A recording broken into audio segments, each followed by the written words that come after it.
Move, huh? Prior to the snap, false start, 70 to the offense. 5-yard penalty, still first down. That's Fred Weary taking the place of regular starter Zach Wiegert. They'll be 1st and 15 from the 35.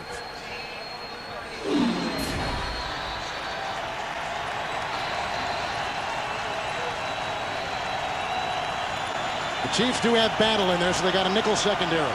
35 yards to that field goal range we're talking about, Kevin. They got to get to the 50 for a first. And Carr down the side for Andre Johnson. McLeon was with him stride for stride. 2nd and 50. In the end zone after getting a couple of touchdown balls from Randy Moss today. 5 touchdowns already, first 3 weeks of the season. At 17 last year. How about Jacksonville? 3-0. They've scored 35 points. Defense. You know, Philadelphia goes to 3-0 with the resounding defeat of the Detroit Lions. They fall from the unbeaten ranks. St. Louis coming back to beat New Orleans late in that 4th quarter. 3rd down and 7. Bears have 1 timeout remaining. Play action. And Culpepper goes down back at the 39. That's a bad series by the Vikings. 2 minutes, Kevin. If there's a review here, it has to come from upstairs. 35-yard pickoff catch. It's a career-long reception. Good pickup. Knee, down, ball out. That's down. He was down by contact before the ball comes out. Houston called timeout. They had 2 remaining. Knee down, ball out.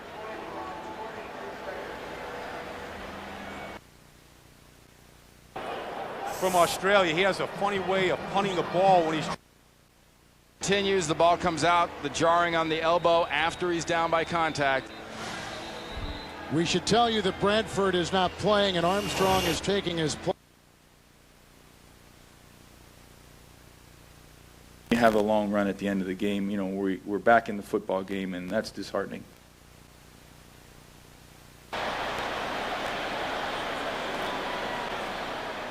Ed Hockley. Running into the kicker by the defense. That's a 5-yard penalty, retried. So when Green Bay gets a break, they get the penalty. Vanderjagt misses the extra point. They give him another try. Jonathan Wells. Wrapped up.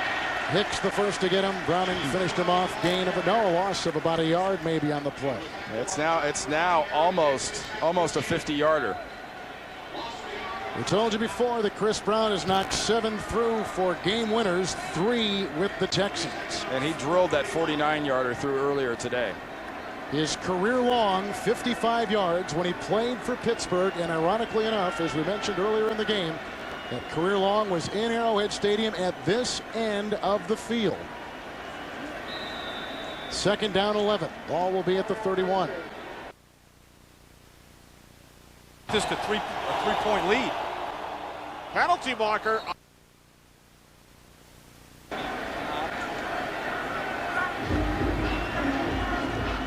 So Chris Brown's going to get his chance for his 50-yarder.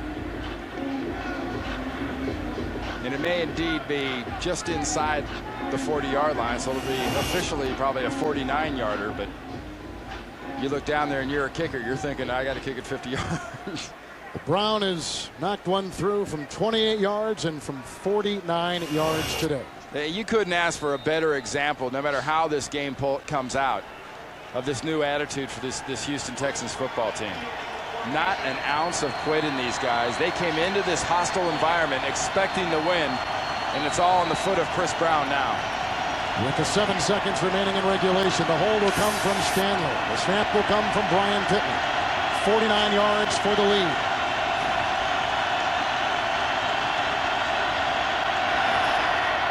It's got the distance, and the Texans have gone up with 2 seconds remaining, 24-21. Viking defenders, you want to funnel everything in here. Everybody out. Quinn airing it out off the fingertips of Gage. The other thing you want to play for, if you're the Chicago Bears, is any kind of illegal contact or pass interference. Again, good protection for Quinn.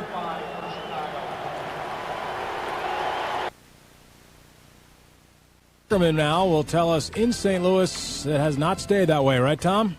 It's not over. The game is. Fourth quarter points. The Saints with 9. Complete. Again, looking for Gage.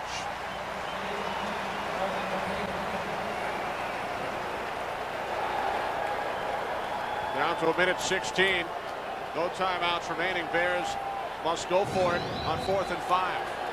They're throwing it to the sidelines where they try to get the first down here. I think that ball was tipped. Justin Gage was almost out of bounds right there.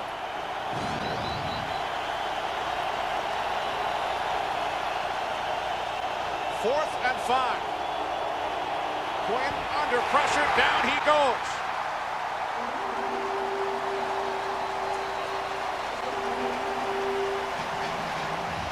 Kevin Williams puts the extra.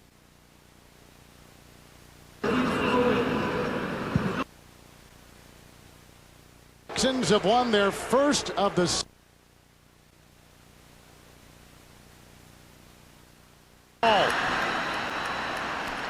Excuse me, the Saints will kick. I think Joe Horn took the coin. I think Joe Horn took the coin. Some people don't realize how many winning kick of 49 yards. 24-21. Up next is the Subway postgame show.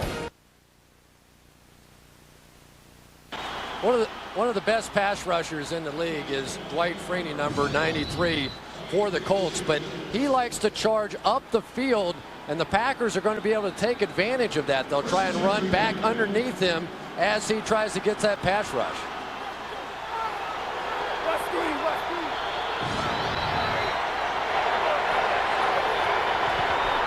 Pass complete to Franks, the tight end.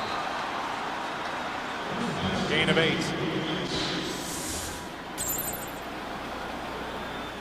You know, Bubba Frank's really becoming much more of a blocking tight end these days than he is a pass receiver. He was the fantasy player's dream guy for a long time because about the only time he ever caught the ball was for touchdowns down around the goal line. But fantastic blocker, probably not the receiving threat he once was. 2nd down and 2. Favre trips, goes down, and a big loss on the play. There was pressure by Freeney, and Favre ends up losing 10. Well, and there for a minute it looked like Tony Fisher was going to be able to pick up Dwight Freeney and that Brett Favre was going to be able to get away. Again, Dwight Freeney with the outside speed rush. You see Tony Fisher 40 go down low, but Brett just loses his balance. It looked like John Carney to kick off. Mike Furry is deep. Furry, 1 yard deep, brings it out. Got through the first one.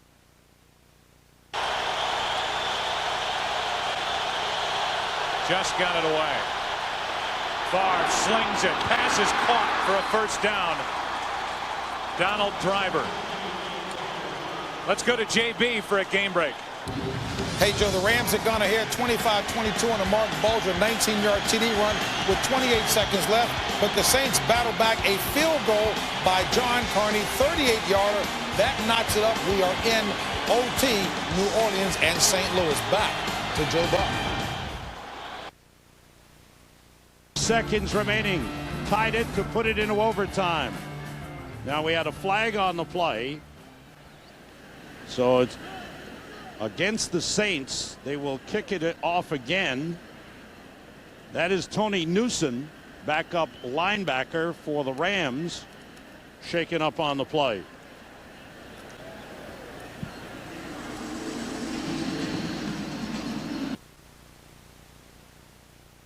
which I really think Brett Favre wants to do that. In talking with him, I think he's gotten a little frustrated that they haven't opened up the offense a little bit more. Handoff is to Green. He tries the left side, and he is brought down at the 37, a gain of 3. Nelson on the stop. Of course, Ahman Green starting off so well this season. Both games over 100 yards, but he's also had 2 fumbles, one in each of the 2 games. The one last week against the Bears, I thought really cost the Packers the game. Minnesota holds off Chicago. Atlanta holds off Arizona. The Giants are 2-1. 3rd and 4. That's Walker all alone. Javon Walker is in for the touchdown. There are no flags.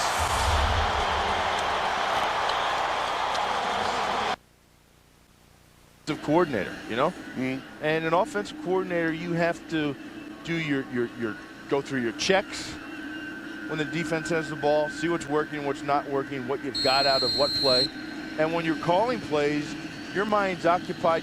You're 2 or 3 plays ahead all the time. Carney kicking off from the 25. Here's Furry from the 10. Tripped up and gets up to the 32-yard line. Following the conclusion of this game, we will send you to Indianapolis for most of you to see the Colts take on the Green Bay Packers. Peyton Manning and Brett Favre going at it. Some of you will see the Seahawks and the 49ers. Rams start from the 32-yard line. Mark Bulger has thrown 45 passes, 30 for 45.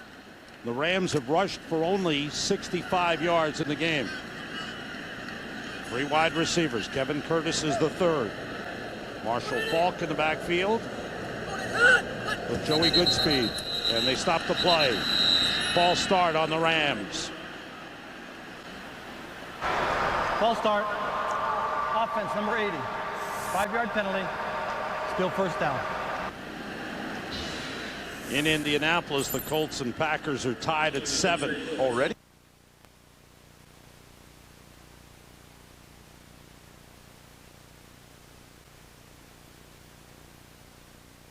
Rams. That's that headache I'm sorry. Yeah, you're right about that. Here's Falk.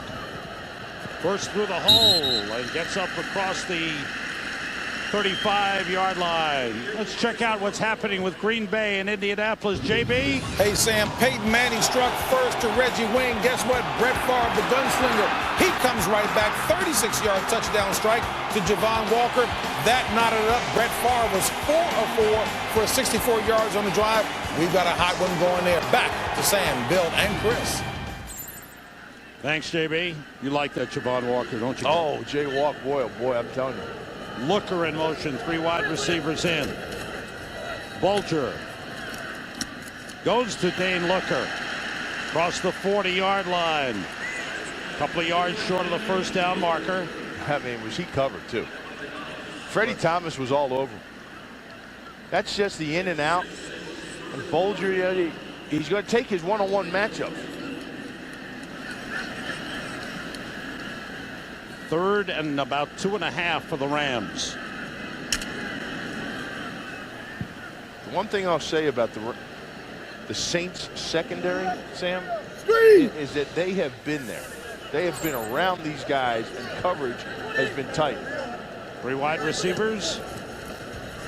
Bulger short to Torrey Holt. Great tackle by Jay Bellamy. No first down. Rams forced to punt.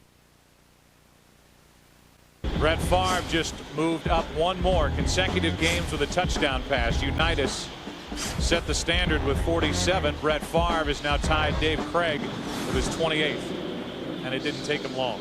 Pretty remarkable. Johnny Unitas in the era where they really weren't throwing the ball every down, and all the rules that really benefit the offense weren't in place. For him to have 47 straight, amazing record. Start to see these finals roll in. One of them, Jacksonville winning again, and they had to drive down the field against Tennessee to win it, and they did it. In Tennessee, it's amazing. They won in the last second at Buffalo, a 7-6 game where they got a little help from a fumble at the end of that game against Denver, and they're 3-0. real short kick, and this is Mungro taking it on the run, and James is out across the 40. So the Colts made the right decision. They get better field position after this last run back of 18 yards. And we look at the offensive line anchored by Jeff. Because it's not about time now. You've got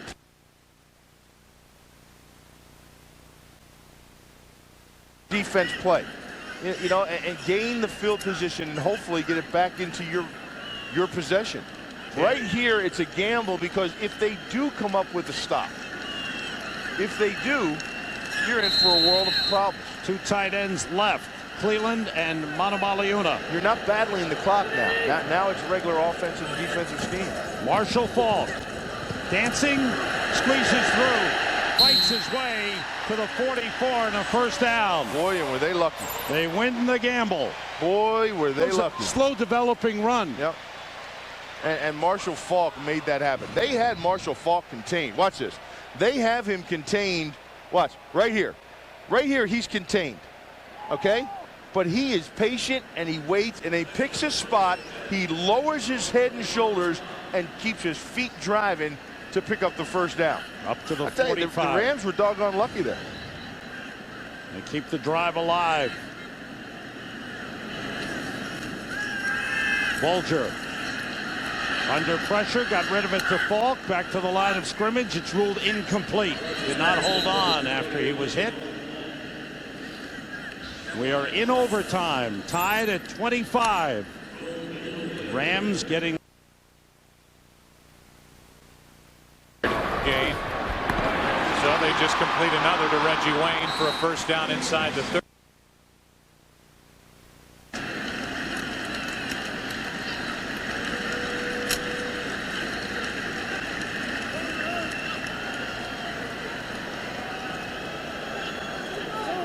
Three wide receivers. Bruce in motion. There's Faulk. Good job by the Saints. Pickup of a yard on the play. Tony Bryant, the defensive end who did not play last season, signed as a free agent late last year. He needs a blow. When they tap the helmet, that means a little tired. You know, time for the sub. And that's something new. That thing's come out in about the last 8 years. Take yourself out of the game? Yeah, tap your helmet. I'm tired. Rams have to get to the Saints 45 for first down. 4 wide receivers in, 3 to the left. Blitz coming. And pass first. They're still up there in run formations. What a great move by Marvin Harrison on the double move against a veteran corner in Al Harris. I know Green Bay felt comfortable coming into this game that Al Harris could hold up against Marvin Harris. He certainly was not able to there, and it was because of a well-run route by Marvin Harrison.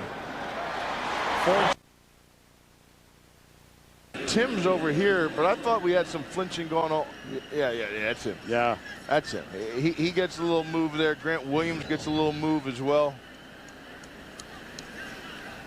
12 penalties in the game for the Rams. That's something that needs to be corrected if they're going to go anywhere. 3rd and 14. They have to get to the 45 of the Saints.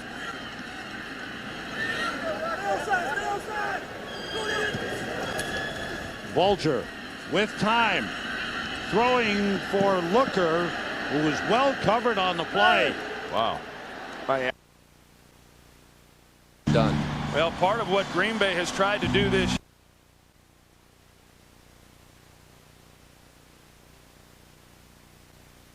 Very quiet crowd here in the Dome, Bill.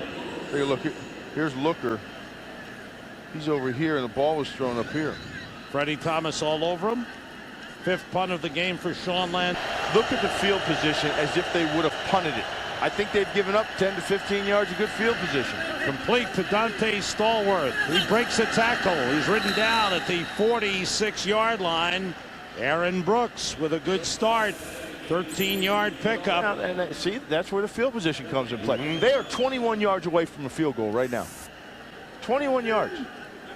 And going for it on 4th down at about your 45-yard line for the Rams. If you would have punted that ball away, it would have put it down inside the 10. There's Brooks. Off the play fake with time, completes to Boo Williams. And the Saints. Yeah, and I don't see any signs that it's going to slow down. And we talked about it coming into the game and how these two defensive secondaries are banged up, and when you put two great quarterbacks together like this, and when they can throw the ball the way that they're able to with the weapons that they have at their disposal at the wide receiver position, this is what happens. And Chad Cliff.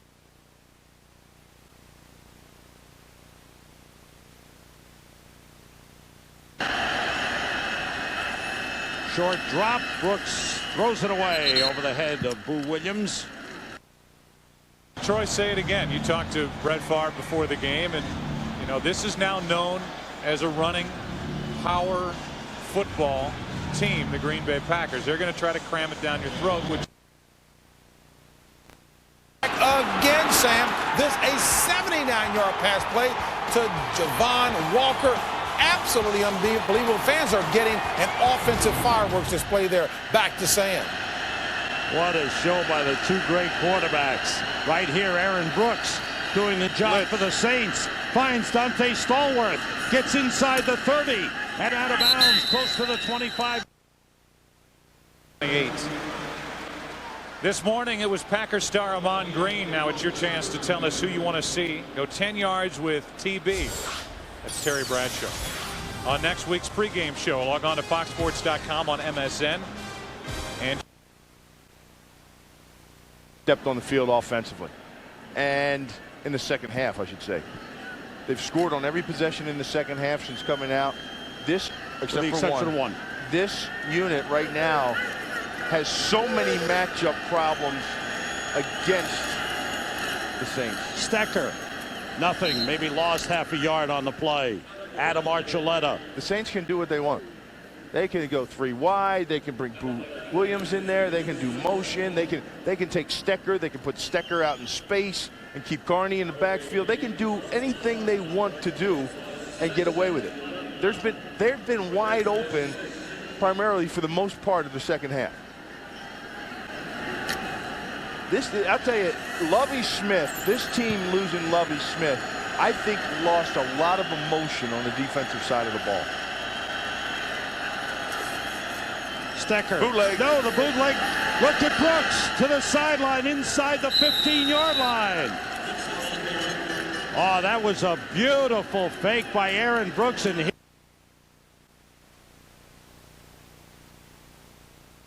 Adrian James is saying, I rehabbed all week for this. Tony Dungy said we may throw it 50 times. Might be on the light side. They may throw it 70. Well, there's the penalty flag on the play. Green Bay. Heck, what, 40-some seconds left when they got the ball? Less than that. Yeah. 36. And great poise. Great poise and concentration on that drive as well. And now simply yells attack, attack, attack. They do a quick snap, and then as the guys are running off the field, you get the free 5 yards. I don't know what the discussion is, but this is absolutely the way that the Colts have practiced this play, that if you want to try to sub and bring in your nickel package, they're going to do a quick snap, and they caught them that time. They were clearly not off the field. Question is, were the Colts set when they snapped the ball? Looks like it'll be against Green Bay. That was the first third down play by the Colts with 6:10 remaining in this first quarter. The defense had 12 men on the field, 13 men on the field defense. That's a 5-yard penalty from the previous spot. And to sell the fake, I mean, that's everybody. That's the offensive line blocking like that so the defensive line commit to them. That's the linebackers being honed in on the backers. And the backs, you see the fullbacks selling that? 31-yard field goal try for John Carney. Bauman, the holder, Hauser, the long snapper. This is for the win. And it's good. The Saints have defeated the Rams in overtime.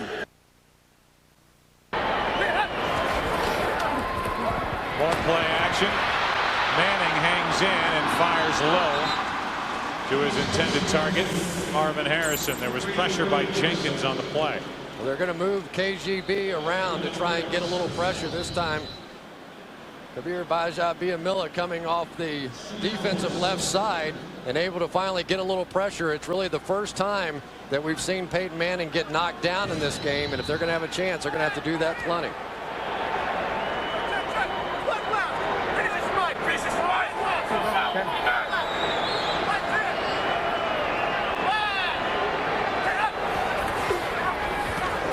On second down, all that talk, all of that redirecting gets Indianapolis a first down on a catch by Harrison. Here's a game break, and once again, JB. All right, Joe Buckin, what it is John Carney, 5th field goal of the day. This, the 31-yarder in overtime. That snaps the Rams' 15-game home win streak. Saints win it 28-25. Back to Joe Buck. So that snaps that home winning streak for the Rams, and after going down and taking the lead with under a minute to play, New Orleans back down the field to tie it and then win it in overtime. See the team leader scrolling across along the top. On first down, little pump fake, Stokely, and that ball is Hawthorne incomplete. They're ruling it incomplete that the ball hit the turf, and Hawthorne injured after stepping up and making a play. Well, we talked. The last segment of our viewing audience just joined us, and with 5 minutes 3 seconds remaining in the first quarter, nobody's been able to take a breath. They haven't missed much if you're just joining us. Every time an offense has grabbed the ball, they've gone down the field and scored. It is a shootout between Manning and Favre, second down and 10. They still haven't run the ball. Manning fires, wide open is Wayne. He stays in bounds, gets a couple extra yards, and it's Jason Horton, the rookie, who is beaten on the play. Well, Green Bay just insists, and I know they're in a 2 wide receiver look, but they insist on playing 8-man fronts. And again, to explain it to our viewers, that means you're one-on-one outside. Reggie Wayne now on a rookie, Jason Horton. And as long as Peyton Manning gets protection, they'll be able to throw that all day.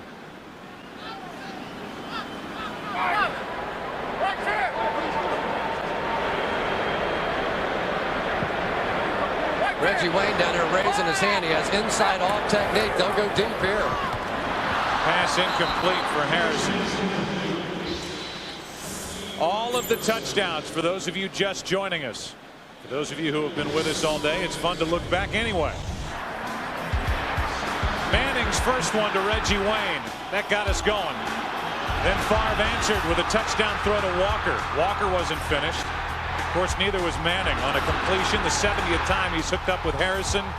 And then a long one from Favre to Javon Walker. And it's 14-14, and here are the Colts on the move again.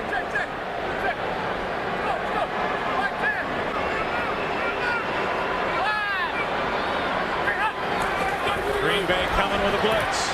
That is Stokely. That is easy. Touchdown.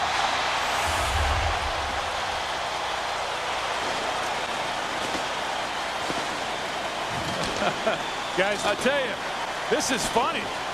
The double move again, Troy. Bringing the extra guy up wasn't enough. Now they want to clear out center field. They will not have a safety in the middle of the field. They are completely man-to-man, 3-man route. Safety comes up and bites on Brandon Stokely. Darren Sharper. Stokely runs right by him. The line gives Peyton time, and Green Bay believes that they just got to get more pressure on Peyton instead of trying to retreat and play coverage. And I think the Packers missed watching Brandon Stokely at the end of last season when he lit it up. At the end of the season and during the playoffs, you cannot play Darren Sharper on him one-on-one. No way. Peyton Manning telling us that if Green Bay keeps blitzing, down here to watch this game, and they have seen 21 Colt points put up on the board, 14 by the Packers. Green Bay's about to get it back. Neither offense has been stopped, and it's Chapman from inside the 10. Antonio Chapman with a nice return out to the 32. And we will take a break. Packer fans looking to cheer, and the Green Bay Packers wonder about the way they played, if they can stop the Colts, and wonder how Brett Favre will answer. Penalty flag on the play, could be a freebie. Javon Walker, incomplete, and he was covered by Jason Davis.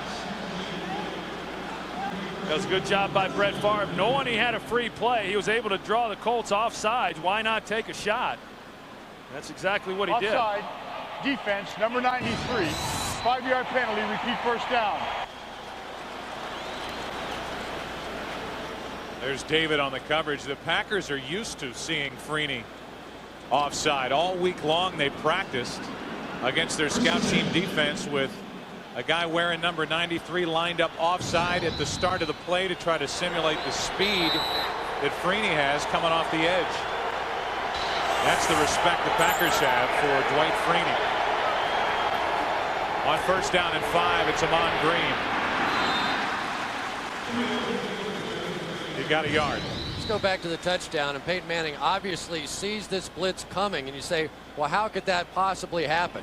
Right now it's a very base vanilla look, but this guy right here, Jason Horton on the outside, off and inside, that says automatically this is going to be man coverage. You know the blitz is going to come, and Peyton Manning found the right matchup, that time going after the safety, Darren Sharper, one-on-one. That was the Green Bay defense on the sideline. Hannibal Navy's letting his guys have it. Second down and 4. Ahman Green is brought down shy of a first down. 3rd and 1 coming up.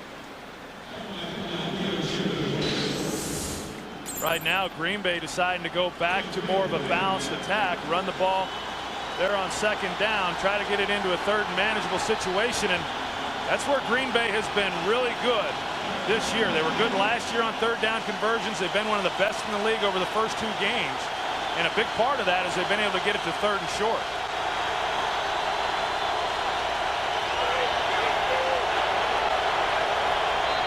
That will cost Green Bay 5 yards. Chad Clifton, the left tackle, flinched.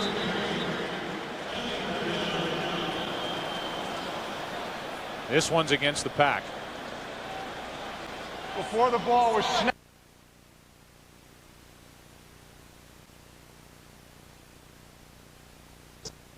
And you can understand why, Joe. I mean, he's going against Dwight Freeney. He knows he's got speed that he's got to contend with out there at the tackle position, and if he's not moving right at the snap of the ball, he's not going to be able to get out of his set in time to put the block on him. 3rd down and 6. Colts defense looked unorganized at the snap. Fires, and it's incomplete. Driver had it and dropped it. Boy, when you get in a game like this, you can't have those kinds of mistakes. Reminds me of the Bears game a little bit last week. Donald Driver with a couple of key drops in that one. Robert Ferguson had one as well. So Brett Favre just cannot be any hotter than what he is right now. His guys just have to start making plays. First punt of the afternoon. It's Brian Barker. I don't think so.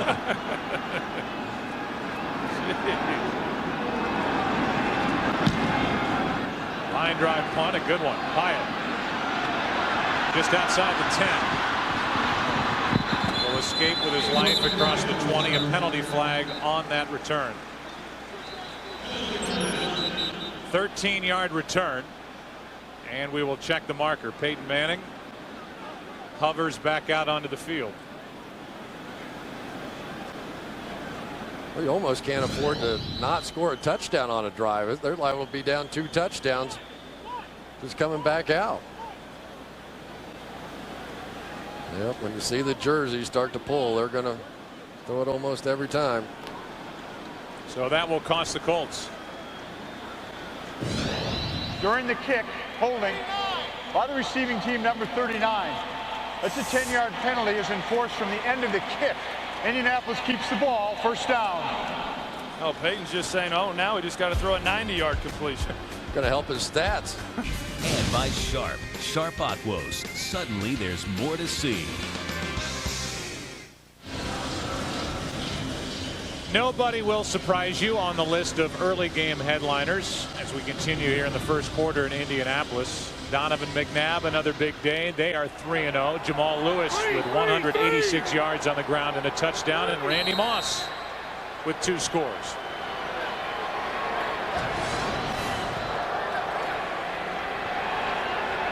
Starting from their own 5. Quick pass to Wayne. And Wayne is out to the 14-yard line. Here's a game break. Once again, JB. Hey, Joe Buck. Sean Alexander playing with a bruised knee, allegedly. Already has 1 touchdown. Hauls in this second one here. That one from Hasselbeck. 17-0 Seattle over San Fran. Back to Joe Buck. Allegedly. What's he talking about back there? That pass is tipped and caught by Wayne. In the hands of Horton. Through those hands and to Reggie Wayne. Everything is going the Colts' way on offense. Yeah, Bob Slowick, defensive coordinator for the Packers. The last 2 snaps, he's gone to more of a 2-deep shell and has given some help to the young corner, Jason Horton. That's what happens here. Jason Horton made a good play turning around, locating the ball. He was just unable to haul it in. Did you see where Nick Barnett, the middle linebacker, started that play? He was about 12 yards deep playing middle linebacker. On first down. Manning flips it to Pollard. Why not get the tight end involved? First down. You know, Pollard, he's kind of become somewhat of the forgotten guy here recently. Back when Ken Dilger was here, he was a big receiving threat. They didn't run nearly as much 3 wide receiver sets as what they do now, but he's a guy who each year is going to catch about 40-45 balls. Very good after he makes the catch, and he's also become a very good blocker.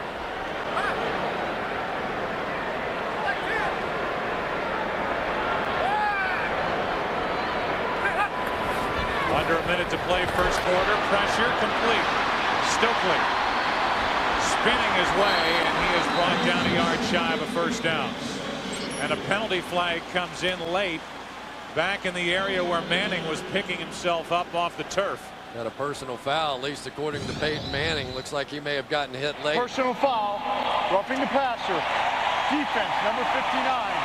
Helmet-to-helmet contact. 15-yard penalty from the end of the pass completion. First down.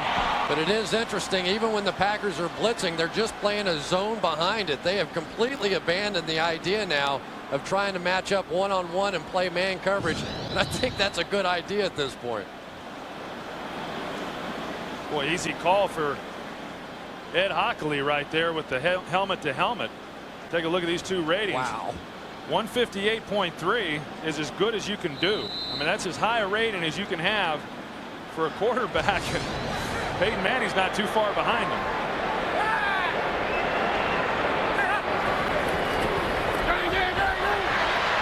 Manning to Pollard to the 25.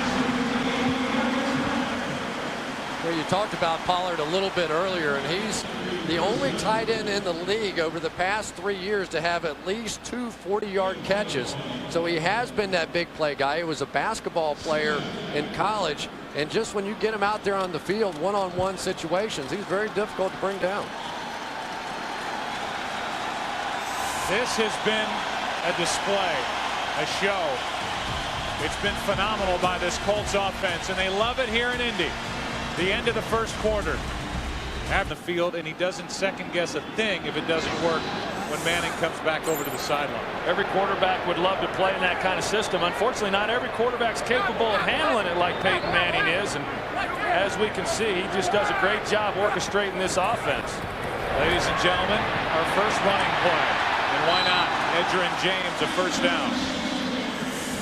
The first quarter stats will knock you over if you're just joining us. Nothing on the ground for Indianapolis, but how about 247 yards for Manning, 134 for Favre with 2 touchdowns, and the total yards phenomenal. Well, at least Green Bay's been able to stop the run today. Until they ran it. Yeah, that was a concern coming in. They're on pace for a mile of offense so far here. 1,700 yards of offense if this pace continues.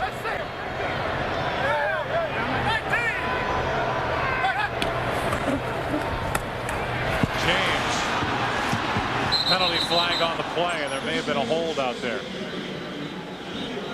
Well, I think the reason that you're seeing the Colts now coming back to the running game is the Packers have made a change in here as well. They've gone to a 3-man line, tried to add at least a linebacker. Holding offense number 78. 10-yard penalty from the spot of the foul. Repeat first down. That's Tariq Glenn. Now, he's a first-round pick. You go down the line, DeMulling is a 7th rounder. Saturday, a free agent. Tupe Peko is a free agent. And Deem is a 4th-round pick. And this offensive line does a very good job protecting Peyton Manning. They really do, Joe, and they're not a real big group either. I mean, they get their blocking done more by angles, and other than Tupe Peko, the rest of these guys, the other 4 offensive linemen, have been together for 3 years. That helps an awful lot also.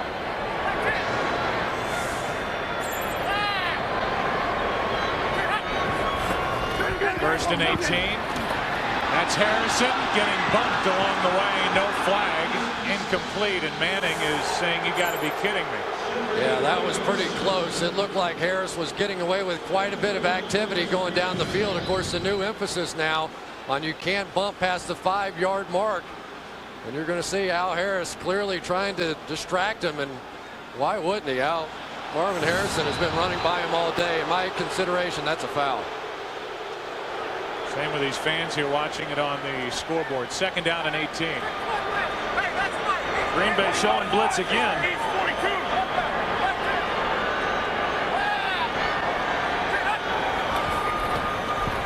They come on the blitz, and the ball is batted backward. Thaddeus Hunt, who's getting the start today at nose tackle with pressure. Yeah, they've had some problems there at the nose tackle position due to injury, and he's making his first start at that position, normally a defensive tackle, and because of the injury to Grady Jackson and then last week James Lee, who had surgery this week, Thaddeus Hunt having to make the move, and really his job today is going to be just trying to hold up to the double teams that he'll face in the few situations, at least so far, that Indianapolis tries to run the ball. Creeping up again. Coming on a blitz. Manning hangs in. Stokely looking for more. Brandon Stokely, touchdown.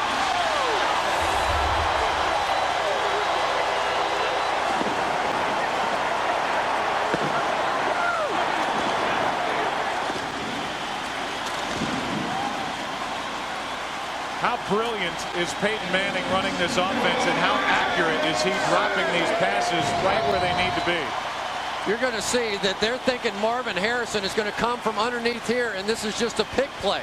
And instead of going to the slant underneath, Peyton Manning sees the safety hold up and play that slant, and all of a sudden goes back over the top to Stokely.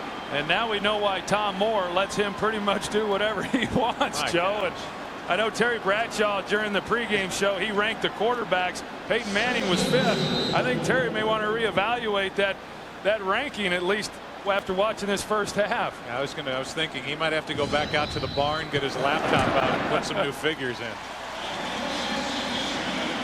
This time it's Brandon Stokely. We've seen Harrison. We've seen Wayne. We see Stokely, but not until Chapman gets to the 41-yard line of Indianapolis.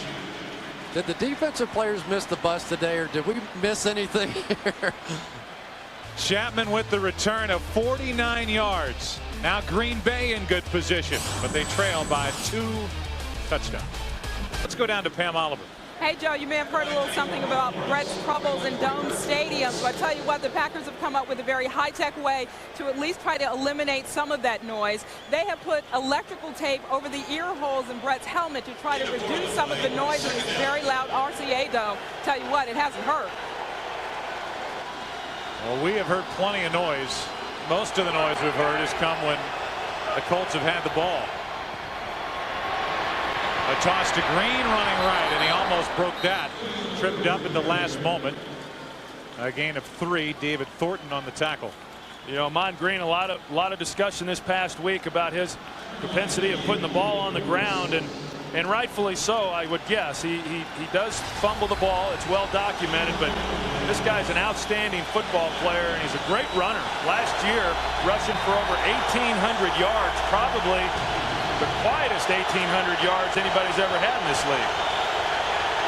Here's the noise. 3rd down and 2. Green running right, picking his way for a first down to the 25. And I really think the Packers are doing the right thing here. At some point, you have to try and turn this into your style of play. So far in the first quarter, you know, it's been all big bombs and throwing it down the field, and that's exactly what the Colts would love to see. And a lot of times I know offensively, when you have to sit on the bench for a little while, it can throw you out of a little bit of your rhythm of your offense. And this is what the Packers do best. They're a running football team, and maybe try and change this momentum a little bit. And if for no other reason, just hang on to the ball for a while and keep it away from the Colts offense. That's a nice catch. Good throw from Favre into traffic, and Bubba Franks gets 11 and a first down. Good catch, good throw. Also, great job on the outside on Dwight Freeney. They pull a guard out, as you see, and they double up with him with Tony Fisher, and that's what, of course, Brett Favre working the other way. But a nice job by Brett laying that ball in there over linebacker David Thornton. Good concentration on Bubba Franks' part. Came in with only 3 catches this season. He is primarily just an extra offensive lineman now. On first down, it's Nick Lucci. Typically the fullback playing tailback, game 2. You give the ball to Nick Lucci, I mean, you may as well be giving it to Marco Rivera. I mean, this guy's basically an offensive lineman. He's 270 pounds. Of course, Mike Sherman said that he was going to play some tailback in the game today. For a big man, he's got pretty good feet, but he's a punishing blocker when he's in there at fullback also. And a big reason why he's in there, Najee Davenport still nursing that hamstring injury, and he's typically the number 2 back. Now it's Fisher back there.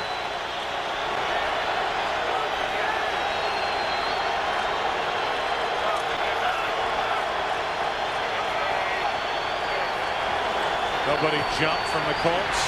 Setting up a screen. Fisher, and that was sniffed out by Bashir.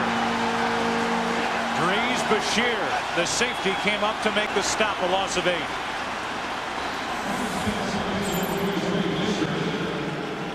Dries Bashir, a guy that probably the best athlete back there among the safeties, may not even have been in there but for an injury to Bob Sanders, their top draft pick this year.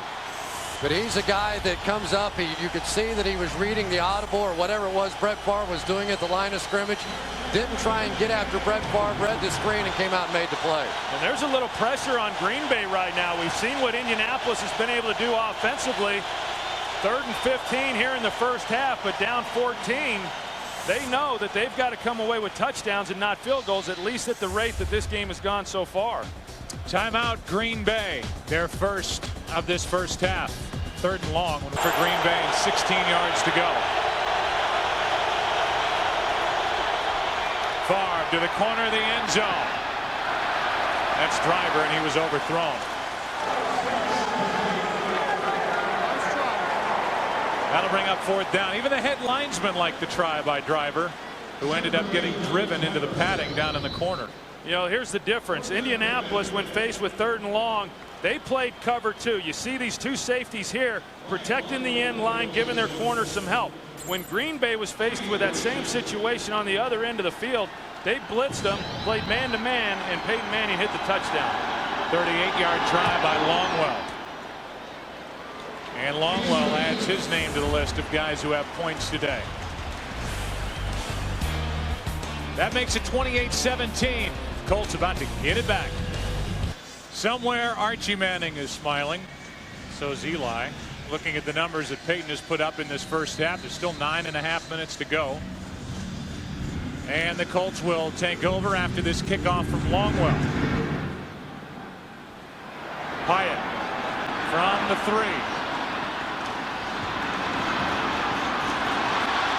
Hyatt across the 30. Brought down by Bonjour.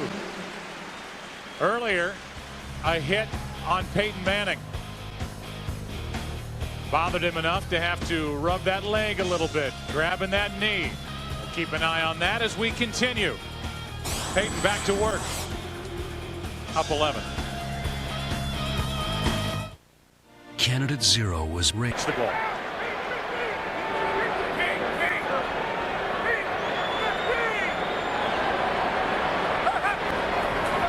James with 2 carries, 8 yards until this. 3 carries, 9 yards. And you just have to wonder a little bit why that wasn't the Green Bay plan coming in. I can remember Bob Slowick telling us in the meeting, the defensive coordinator, hey, we're going to stop the run and take our chances with the pass. Oops. They adjusted, but they may have adjusted too late. 2nd down and 9. Manning for Stokely over the middle. And it's big Cledius Hunt with help from Navies on the stop. 3rd down coming up. You know, and Brandon Stokely, he was injured part of last year, so he didn't get to give them as much as they would like to have gotten from him as far as playing time, but what a great addition he's been for this group. I mean, now they've got 3 solid guys. When you're talking about Marvin Harrison and Reggie Wayne and his development, now you put in Brandon Stokely, he presents some real problems.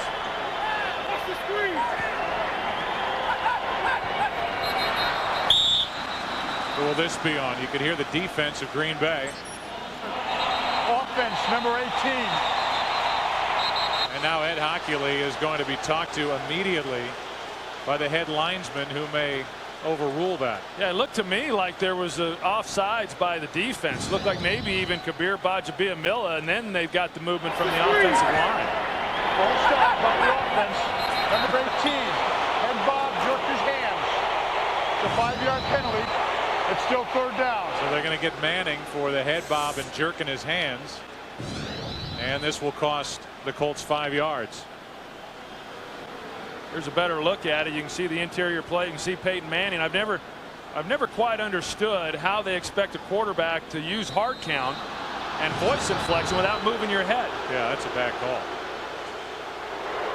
3rd down and 8. Would have given Indianapolis a 1st down.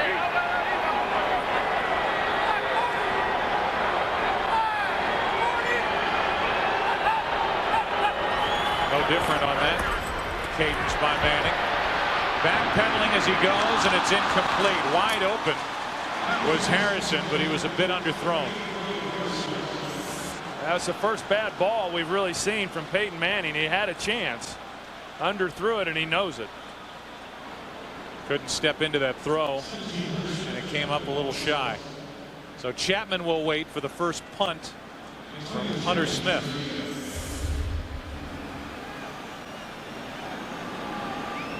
The numbers for Smith this season.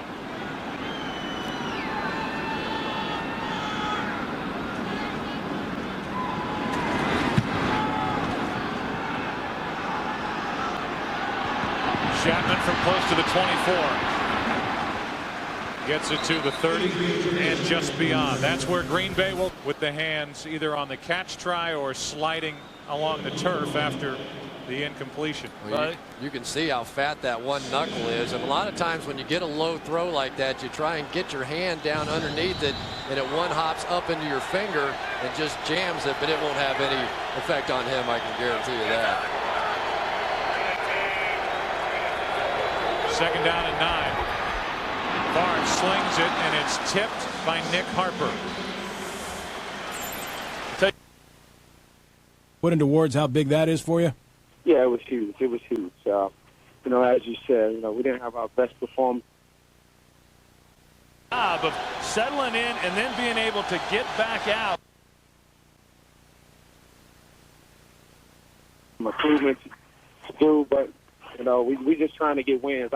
My thing is we got to find a way to win, no matter how we get it, ugly, bad, pretty, whatever. We just got to find a way to win, and today we did that. The bottom line is getting the wins, and right now with Atlanta's victory today. Dumped off to Henderson, the fullback needs to make a move and gets a 1st down.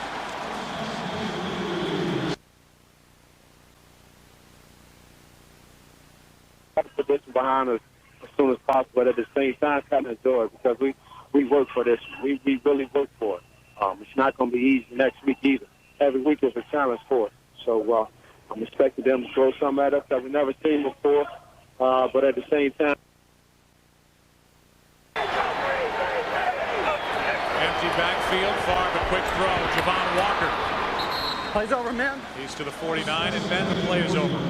Javon Walker has really become a really terrific wide receiver. We saw him coming on a little bit at the end of last season, but for last year, his 17.5 yards per catch was best in the NFL, and he's become the deep threat that a lot of people thought he would coming out of college. Sort of a slow start his first couple of years, but really has picked up his play. Career high for Javon Walker, 129 yards already. Dwight Freeney just checked himself out of the lineup, and Favre a fake toss. Driver, it is incomplete. Driver had it. It's another drop by Don. Steve, 37 times, ran it just 11 times. Okay, update time now in Seattle. The Seahawks for the home opener taking on the 49ers and Neil Scott. Neil? All right, what an afternoon for the Seahawks so far. Right now they lead the 49ers 24-0. We've got a minute or two left to go on the clock. 3 touchdowns for Sean Alexander. Now the defense forced 2 turnovers in the first quarter. He's throwing those short routes like that, but boy, Packers fortunate that ball wasn't intercepted. Once the ball's bobbled there and tipped up, Bashir had a chance for the interception. Extra tackle is Kevin Berry. He's on the right side of the offensive line. 3rd and 2. Favre looking for Henderson. Henderson had to adjust. That was a 28-17 lead. The Packers trying to drive to bring it a little bit closer. This has been a big-time shootout. Peyton Manning with 4 touchdown passes so far this afternoon, including 2 to Brandon Stokely. Brett Favre has hit Javon Walker with 2 TD passes, including a 79-yarder. Ryan Longwell, a 38-yard field goal. Green Bay trying to keep this drive alive as we move down toward the end of the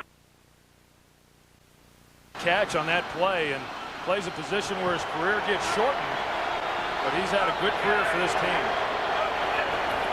5 minutes to go in this second quarter, and Amon Green is brought down by Triplett. They've only run the ball 3 times today. Edge has run the ball 3 times for a total of 9 yards. The ball has been in the air. In the second round, and this season finally lost a little weight and regained some of the athleticism that they thought that he had coming out. You can see the speed coming down the line, and that's a pretty terrific play by a nose tackle. Kevin Berry back in there, and they'll line him up on the left side of the line next to Clifton. Where's number 71? 2nd down and 11.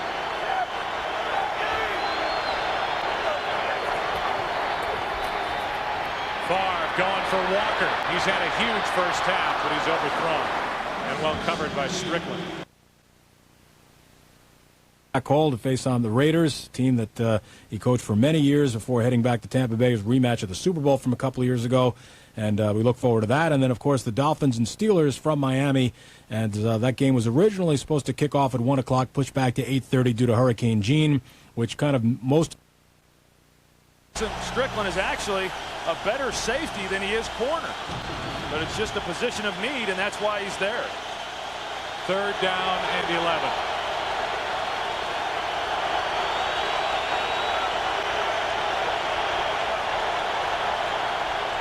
Favre, quick throw, pass complete to Walker, but he's short of a first down by about 4 yards. It doesn't necessarily mean field goal here in this situation. When you get into one of these shootout kind of games, and it would be a 52 or so yard field goal, they want to take a shot here. Well, they're in that range. There's no question. If they miss this field goal attempt, they're going to give the ball to Indianapolis with great field position. I wouldn't be surprised if they try to draw the Colts off sides, or if they try to do something else. Of course, Longwell is a good kicker for this team. Career long is 54. This is a 52-yard try. With the perfect conditions of the dome, Longwell looking for a little draw, and he hits the crossbar. And now the Colts will get that great field position. The thump off the foot. And the thump off the crossbar.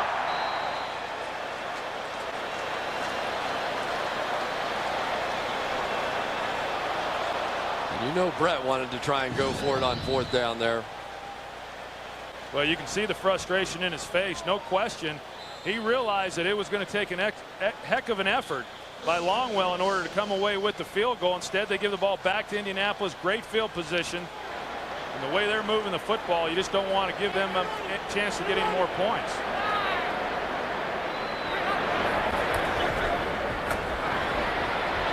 Manning buying time, flips it, Reggie Wayne.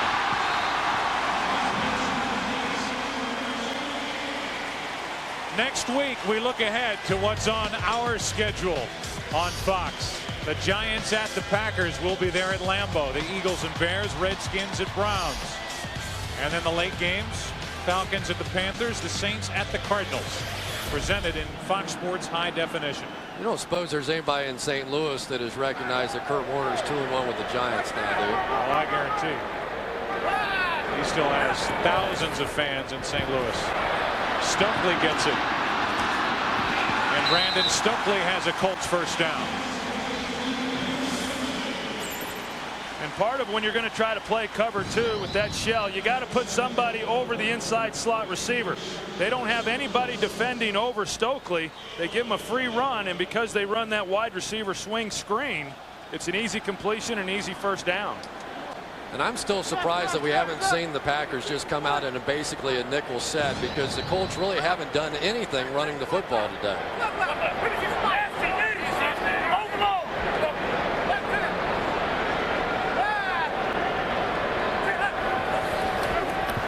A blitz coming, and the pass complete to Harrison. Just inside the 19-yard line, and we are fast approaching the 2-minute warning. A completion of 3 yards. Niall Diggs on that last tackle, and we will have 2 minutes left the next time we see a snap. 50 to its frame. Why do we do this when others don't? Because we're building the strongest pickup. You can be sure of that.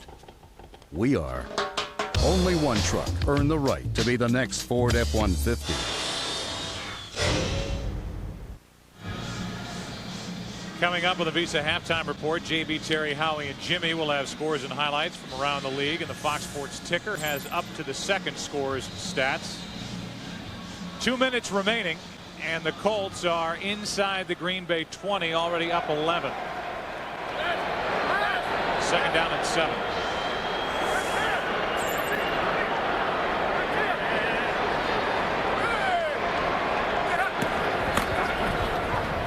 Play action, Manning.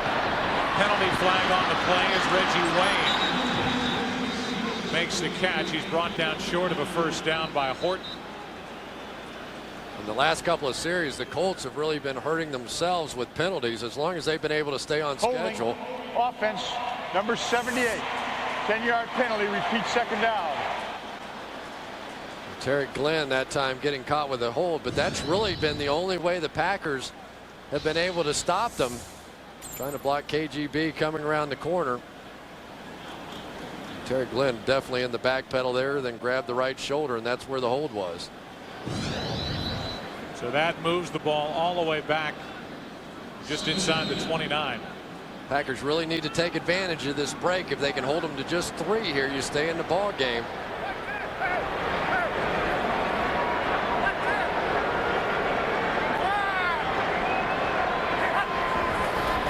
Second down and 17. Manning going for the end zone. And the pass incomplete, but the flag comes flying. Reggie Wayne and Jason Horton, who has had a rough first half. I tell you, I just don't understand in second and long how you can play man-to-man, one-on-one on the outside. You see Horton looking inside. I'm not sure what. I don't like that. I don't like that call at all, Troy. You know, I mean, the guy's turned around and the other players. You don't like the call? He's turned around running into the guy. I mean, Horton's looking at the quarterback. Reggie Wayne's running right by the guy. I'm not sure what Horton's looking at inside in the backfield. There's nothing happening back there. Pass interference. Defense number 26. Not playing the ball. The ball is placed on the 1-yard line. First down. It was an underthrown ball. You can't, as a defensive back, you just can't run into the guy when he's trying to make a play on the catch. But he was saying that he didn't turn around and try and make a play on the ball. He was turning his head back, trying to find the football. as the contact was made. Well, if the emphasis this year is that we're going to call it if there's contact after 5 yards, I think it's pretty safe to say there was contact after 5 yards. They've gone at him 4 times. They've been successful 4 times. And Jason Horton, with this short yardage situation, sits on the bench. About Houston beating Kansas City as they start 0-3.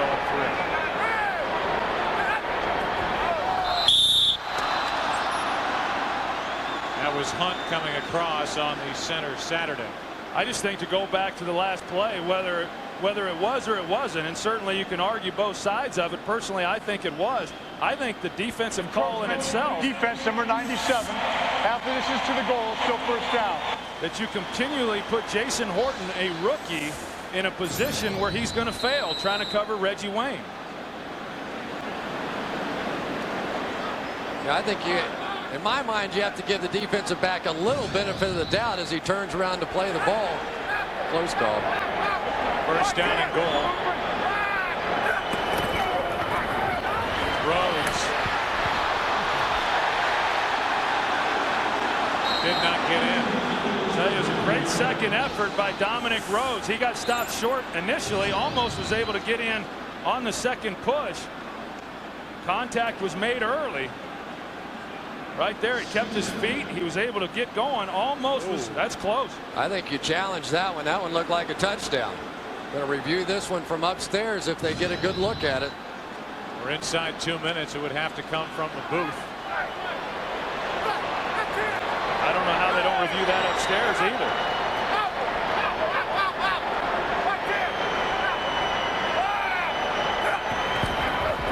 Second down and goal.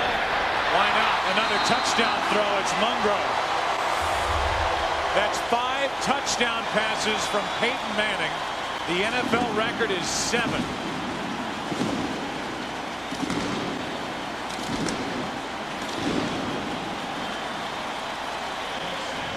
You can go all the way back to that 4th down when the Packers decided to try the 52-yard field goal, and the Colts have turned that opportunity into 6 more, possibly 7 more points.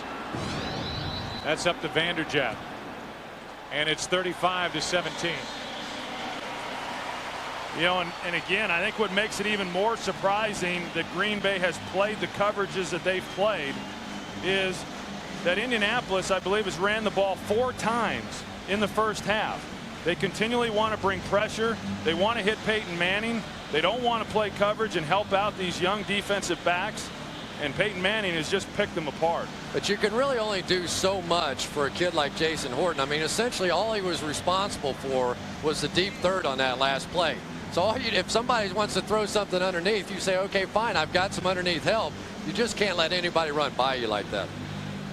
We came in talking about these quarterbacks, and we look at some of the greats. Fewest games to 150 touchdown passes. Marino, the quickest, took Manning 86 games. The fewest games to 25,000 passing yards. Marino the best there.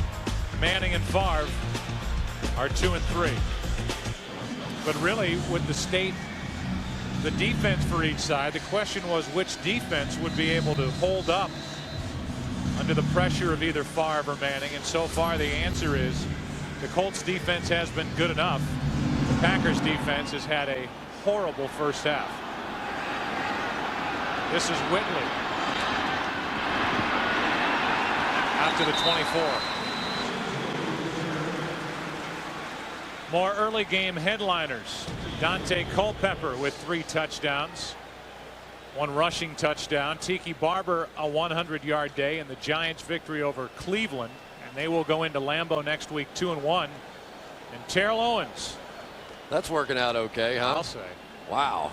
And they're keeping him happy by going to him time after time after time, and he has another 100-yard afternoon. Green Bay with 2 timeouts left. They drop it off to Green. Nice move. Ahman Green, left linebacker David Thornton laying down on the turf back near the 30. Well, and this would really help Green Bay, and I don't know that there's anybody who really does a better job of executing the 2-minute offense than Brett Favre, but if they're able to come away with points on this drive, that'll really help them going in at half. Javon Walker, and the Packers will spend a timeout. They have one left. It's a 35-17 game, and the Packers, you know, you think about how they started the season. I think we were all a little bit surprised the way they went into Carolina. Maybe not so much that they got the win, but that they just crammed it right down their throats and came away on that Monday night game with a victory. Then they go home and they lose to Chicago. You can say all you want about the turnover, but now you just wonder what this Packers team has on defense and if they have enough. Yeah, and I think that they're in a little bit of limbo right now defensively. They came out in the first game against Carolina, blitz, blitz, blitz, and they had success and everything looked good. And then the Bears burned them a little bit, and so they weren't quite sure coming in here. And then they try and do a little bit of that, play some man coverage, and Peyton Manning makes it look absolutely ridiculous. So now as a defensive coordinator, you're not sure exactly who you are right now. 2nd down and 3 for Green Bay. Out of the backfield, it's Ahman Green trying to get out of bounds. He does, but he's short of a first down. One other point with that, you know, there was some speculation that Mike McKenzie was left behind in Green Bay, didn't make the trip because he was about to be traded. The team you always hear connected with that, New Orleans, but he's down with a bad hamstring. That either, one, slows down his marketability on the trade market, or two, you look at the way the secondary has performed. If you want to win this year, how do you trade away McKenzie, whether he wants to be there or not? I think I might fly him in at halftime. 3rd down and 2.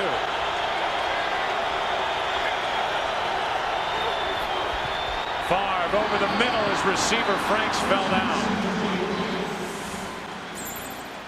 That'll bring up 4th down, and how cute do you want to be? Not too cute is the answer, as they will bring Barker out onto the field. If you don't get the first down, you're probably looking at more points from the Colts, so you have to give it back to them. And really, Green Bay's passing game, we saw it a little bit against the Bears, is just not that sharp in the down-to-down type of pick up first downs, and because they haven't done it all that much, Troy. They really have gotten away from it, gotten into the running game, and they just weren't very sharp with it a week ago. They came out smoking here. They're just trying to get back to it on a full-time basis. I'm just not sure they're used to playing that style. Hyatt with a fair catch, and they'll mark him down at about the 9.5, a 44-yard punt, and the Colts are just happy that Hyatt had no trouble with it. Well, baseball next Saturday, the Fox Saturday baseball game of the week. Where will the Cubs be by the time they take on the Atlanta Braves earlier? How about the Dodgers and the Giants? Great matchups. The A's and the Athletics. Good games next Saturday on the Fox Saturday baseball game of the week. How about what the Mets did yesterday to the Cubs? That has to just kill you, that last at bat. You can't lose that game if you're the Cubs. You just can't do it. You're up 3-0. Right now they're tied atop the wild card standings, and the Dodgers and Giants, their final to come. But this has been a phenomenal Colts first half. His zone, but so far no luck. All they can do is just keep plugging away. All right, Pam, thanks. How frantic are the Green Bay Packers? How far away from the run do they want to get as they find themselves down by 18 yards, and Favre is upset that he underthrew his receiver? Yeah, because when you get into a game like this, as we've kind of talked about, every play then becomes a big play, and especially third downs. Third downs become big because if you're the Green Bay Packers, you recognize that we've got to score points and we've got to get back in this, and so every drive becomes that much more important.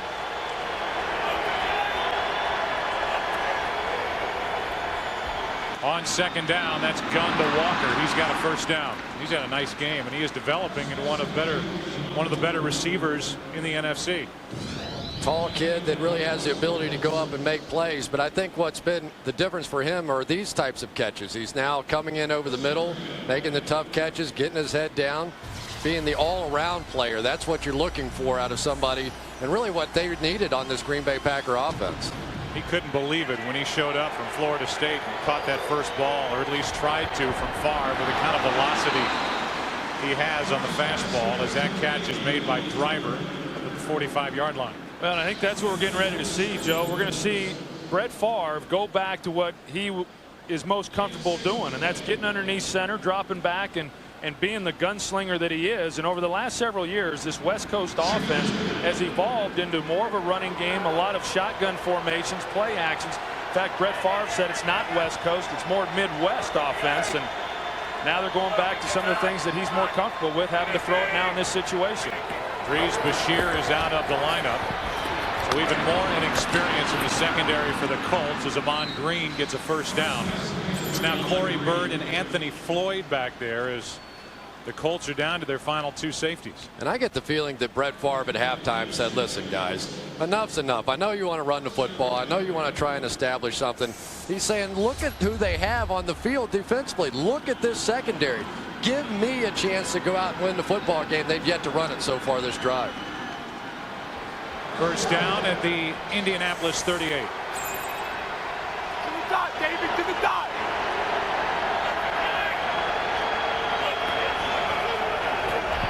Four-man rush over the middle. Pass complete to Chapman out of a 4 wide receiver set. Gain of 8. And what we're seeing, because Indianapolis is playing coverage, we're seeing Brett Favre have to be patient. Indianapolis is banking that Brett Favre will not be patient, that he'll want to throw the deep ball, and they'll capitalize on that. On this drive, Brett Favre's done a good job of taking what Indianapolis has given him, and right now that's been a lot of the shorter underneath throws. Second down and 2. Now they hand off for the first time this half, and they get another first down. But how many plays this season have we seen the Green Bay Packers come out in their 4 wide receiver set? Not many, because they've had so much of their offense and so much of their passing game come off of the play action because teams are stacking it up in there against Amon Green and trying to stop the run. But right now the Packers are just saying, all right, let's go. Let's spread it out. 4 wide outs, move it all over the field, see what we can do. On first down, they hand to Fisher. Tony Fisher stays on his feet. A nice run inside the 20. Gain of 5. You know, I sense right now that Brett Favre really is going to view this as quite a challenge. He's been hearing for the past several years that this offense has been built around Amon Green, and he's the guy you got to stop. And Brett Favre's no longer the focal point that he once was. And I think he views it as a challenge. He right now wants to show that he can get this team back in this game, and he can still throw the ball around and do the things that he's always been known to do. That's not the only challenge here today. The other is number 18 on the sideline for the Colts as that pass is behind Driver.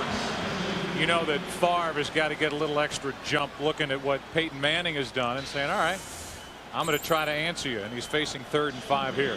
Yeah, I mean, we haven't even talked much about what Brett Favre did in the first half because he got overshadowed by that man, Peyton Manning. I mean, Brett Favre put up some big numbers as well. You know, it doesn't have to be a pass here because this is probably 4-down territory for the Packers. They can come out and draw a screen, do anything, and still go for it on 4th down.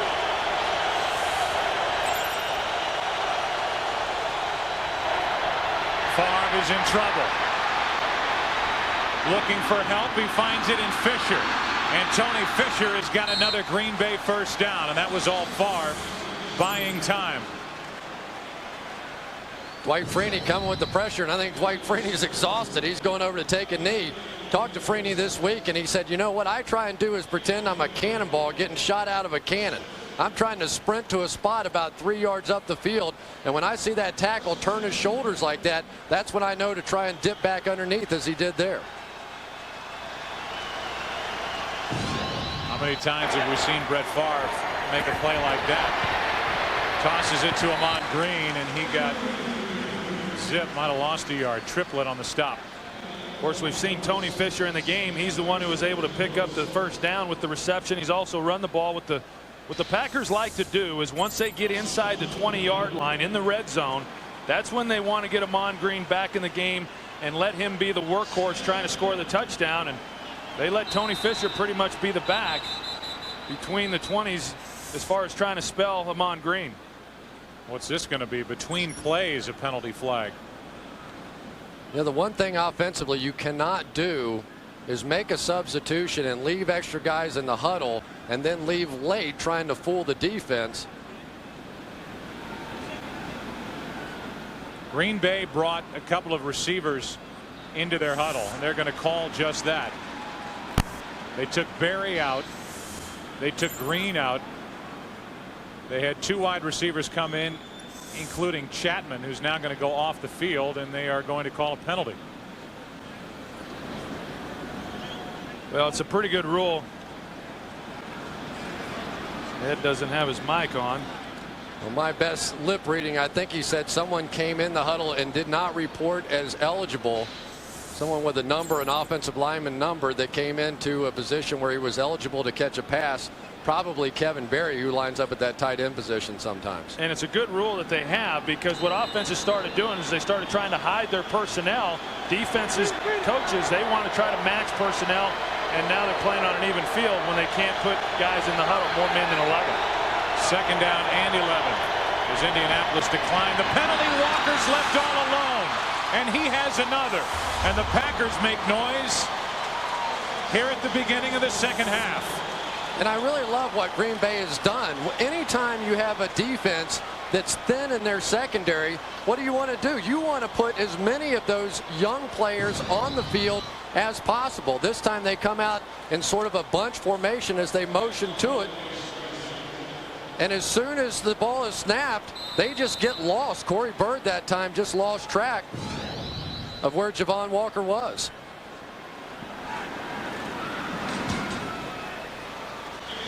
The extra point is good. And again, it's an 11-point game. An impressive opening drive of this second half. Brett Favre, I'm sure, said, put it on my Hall of Fame shoulders. Down the field into the end zone. Walker has another, and the Packers can celebrate.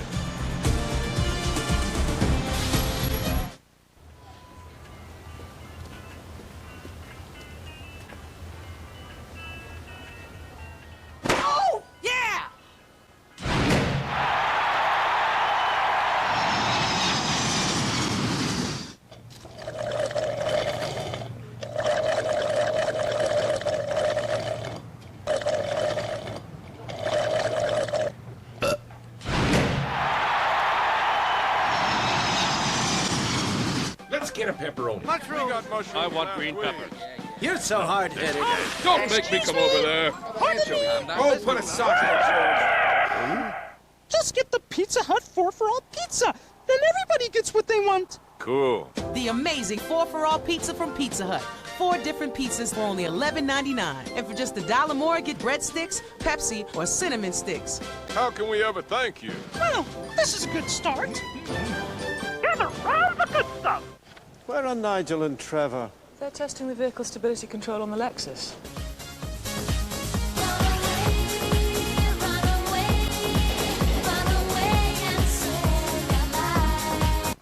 Any news?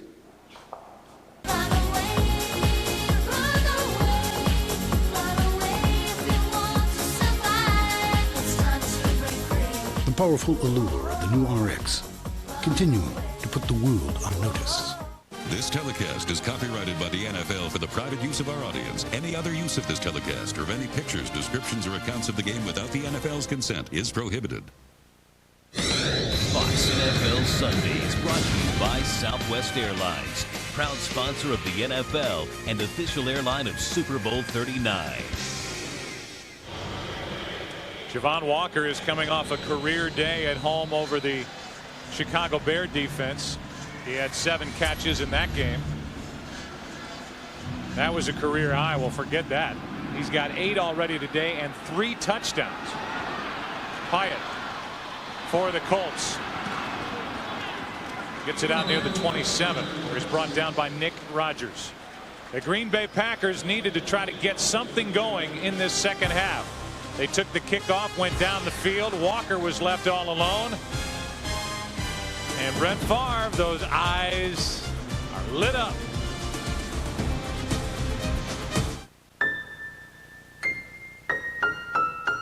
On the road to perfection, there are no highways called compromise. There are no streets named adequate. There are no shortcuts.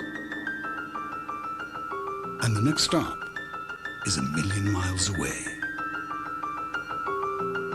The new ES, refined with a passion. A very close call. Could have gone either way. It was right on the line. Well, Ferguson's not too happy with it, I can tell you that much. He's beating him like a rented mule. And the ref's just tuning him out. Boy, where do you train to take a beating like that? He said, when's that porch gonna get painted and that litter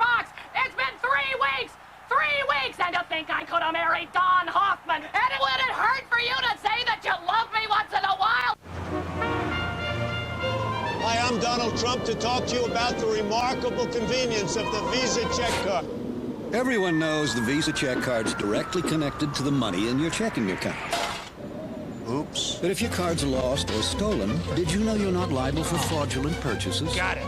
And you'll get every single cent of that money back? Guess not. Visa, it's everywhere you want to be. And I thought he was doing so well. Get a Whopper from Burger King, save the wrapper. It's worth a song from America Online. 700,000 tracks to choose from, including studio performances from today's hottest artists. Whopperheads unite. First possession of the second half for the Colts.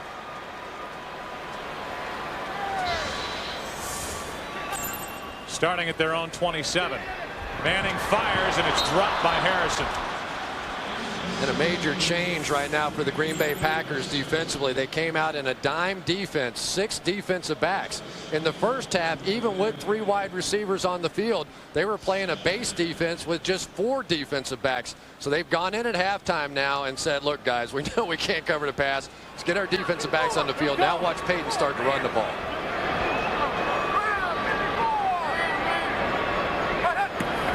Second down and 10, and they do that. It's James. Peyton Manning in this game comes to the line of scrimmage with 3 plays. 2 pass plays and a run play.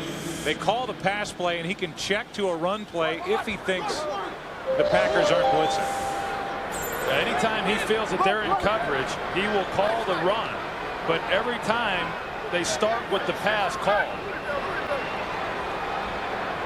Third down and 2. Packers need a stop.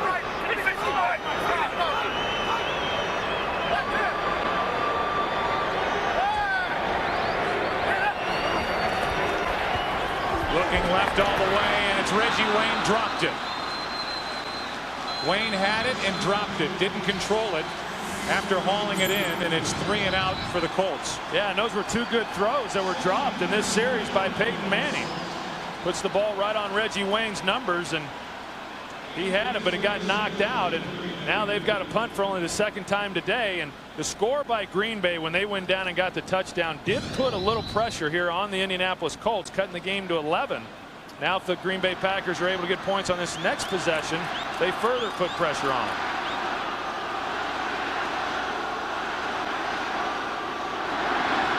That was nearly blocked. Hunter Smith got it away. Chapman calls for a fair catch. Nick Rogers almost got in there and got his hands up to block it. 49-yard punt. Pack has it back. Heinrich, yeah. I'll be right there. They've left little room for compromise. Headlights that turn on curves. Impressive.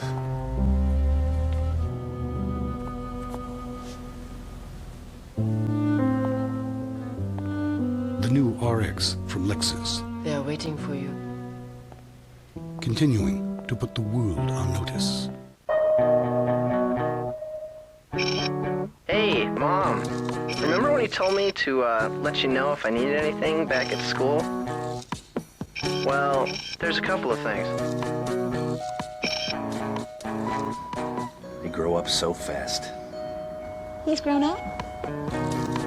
More people use Sprint PCS Vision picture phones than any other to easily share unlimited pictures. Now at Sprint stores, buy one for $59.99 and get one free. Sprint PCS. Now that's better. We have a 10:30 armed robbery in progress. Party time on October 8th. I'm commandeering your vehicle. Buckle up for safety. No rules. Hey, we gonna call it in, right? We're going now, baby, now. No fear. I'm not afraid to live outside the law. All right, Your Honor. You're living outside of your mind. That's where you live. No shade. I like this one. Sing along to it. I don't want to sing. Got it. Taxi, rated PG-13. October 8th, only in theaters. The show that made Orange County the place to be. I own this town. Sure you do. You bought it. California. Is making Fox Thursday the night to watch. The wait is almost over. What do you want from me, Cohen? I just want you. Thursday nights are moving to the OC beginning November 4th on Fox. 1 for 1 for Favre and company. 1 possession, 1 touchdown in this second half. They start with it on the ground. Ahman Green.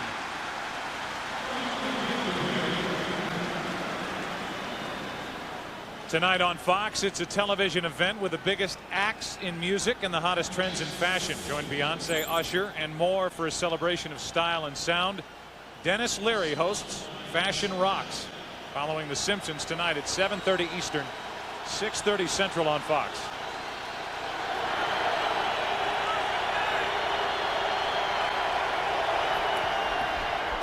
Bubba Franks turned to grab it. He has it out at the 22, shy of a first down. How much has this Green Bay attack become a run-dominated attack? Favre has thrown for 300 or more yards only 1 time in his last 26 games, and he's getting close to it here today. I'll tell you, one thing I've really been impressed with has been the Colts defense's ability to stop the run. This is one of the best running attacks in all of football, and yet on first down, they're starting to stop that run and force Brett Favre to throw the ball, which, I mean, that's not a good idea either. 3rd down and 4.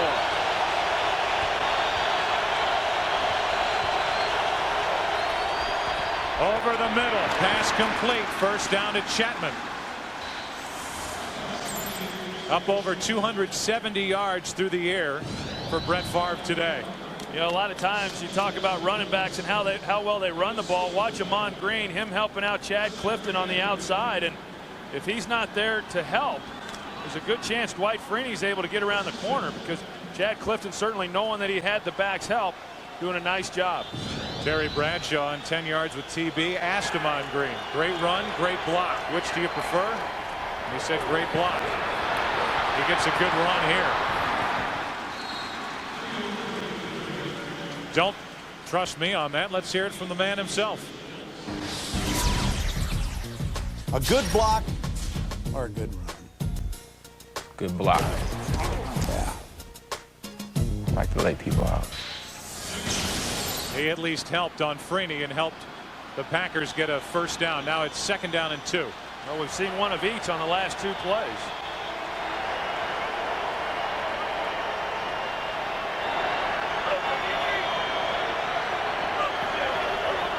Second down and 2. Now it's Fisher helping out on the rush, and Favre just throws it away. 3rd and 2. Good job that time by Nick Harper. It looked like Brett was going to be able to throw back across his body to a receiver that had arrowed out, and Nick Harper really reacted well to it. He made what I thought was one of the plays of the year last week when he stole the ball basically away from Derek Mason in that game and really turned it around. Comes back and makes another one here. That U71 lineup is in there for Green Bay with the extra tackle, Kevin Barry. 3rd down and 2.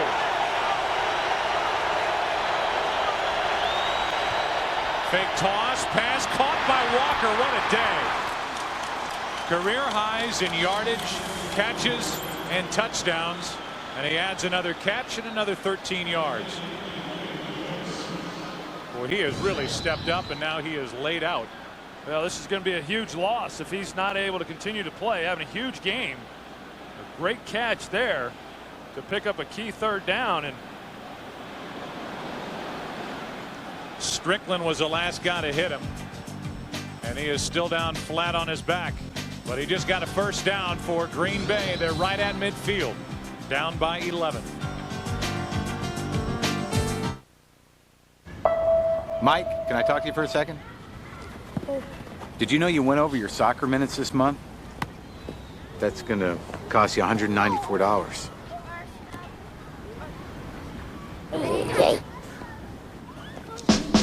Now there's a better way to buy wireless. The Sprint PCS Fair and Flexible plan adjusts every month, so you can save up to $300 a year. No overage penalties. Isn't that better? Yeah. Sprint PCS. See how much you can save.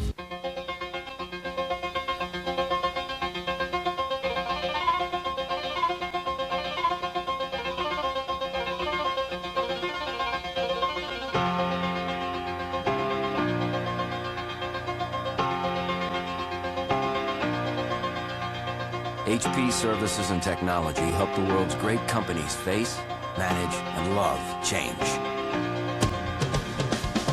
HP. Invent. Thursday nights are moving to the OC. If you force him to come home, he's going to want to run away again. Plane tickets showing up, phone calls in the middle of the night. What's going on?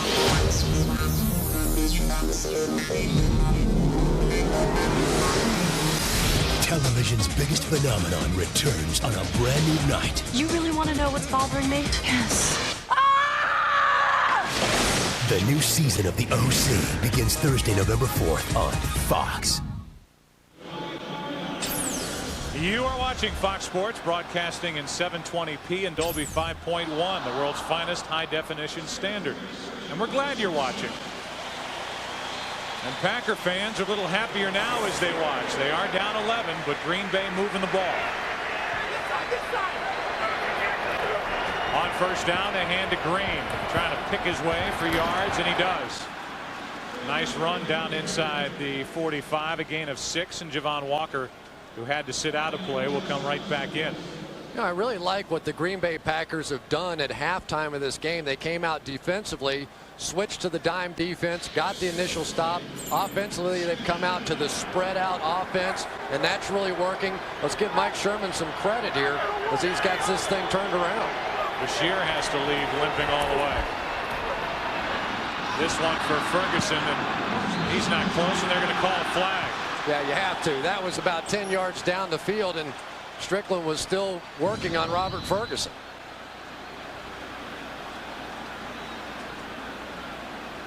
There's the contact beyond 5 yards, and they threw the flag. Illegal contact, defense number 30. That's a 5-yard penalty from the previous spot, but an automatic first down. Chris, to pick up your point, do you think maybe Jimmy Johnson called Bob Slowick at halftime to tell him He must what to have, and then fix the offense as well. Yeah. Bradshaw probably called the offensive coordinator in there. The brain trust. Bob Slowick right in the middle as he's kind of gotten this thing at least partially figured out. It has slowed down. There's Vince Tobin in the background, an assistant with this Green Bay team, former head coach, Arizona. Delayed handoff to Fisher. A lot of dancing, and now a penalty flag comes in. Was there a face mask? Was there a hold? Cato June made the stop, and the officials huddle up.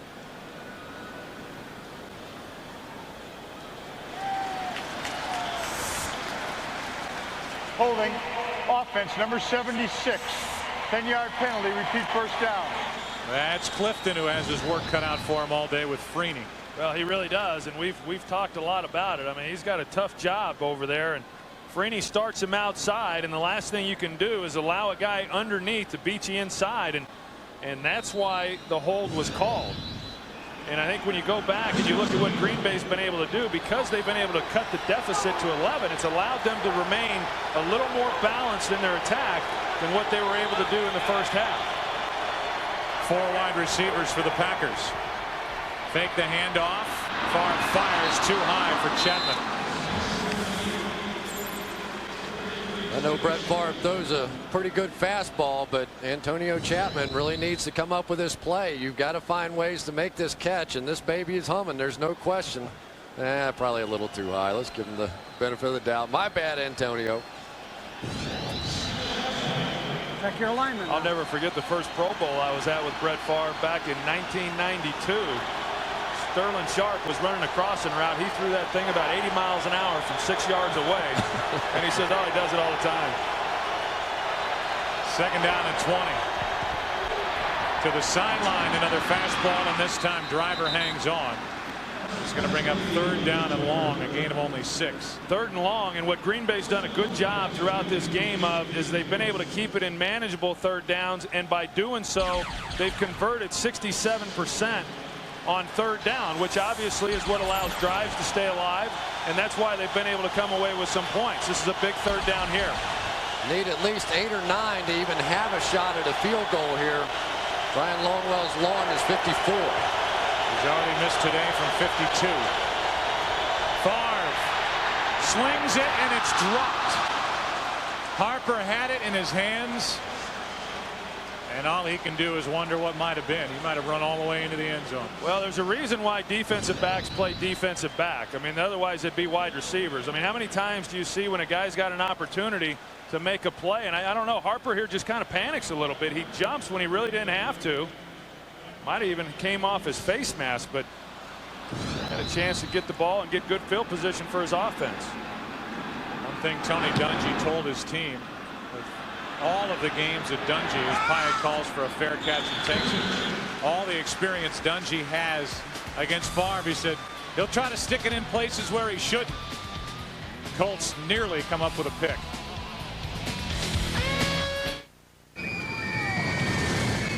Welcome to the Michael Vick experience. Ed, keep your hands and feet in the harness. Please wait for the next available chair. Do it. Enjoy the ride. Welcome to my ride. Before the fun starts, here's a few tips. Remember, push up in the pocket zone, better buckle that chin strap. Check your extra seat. Urlacher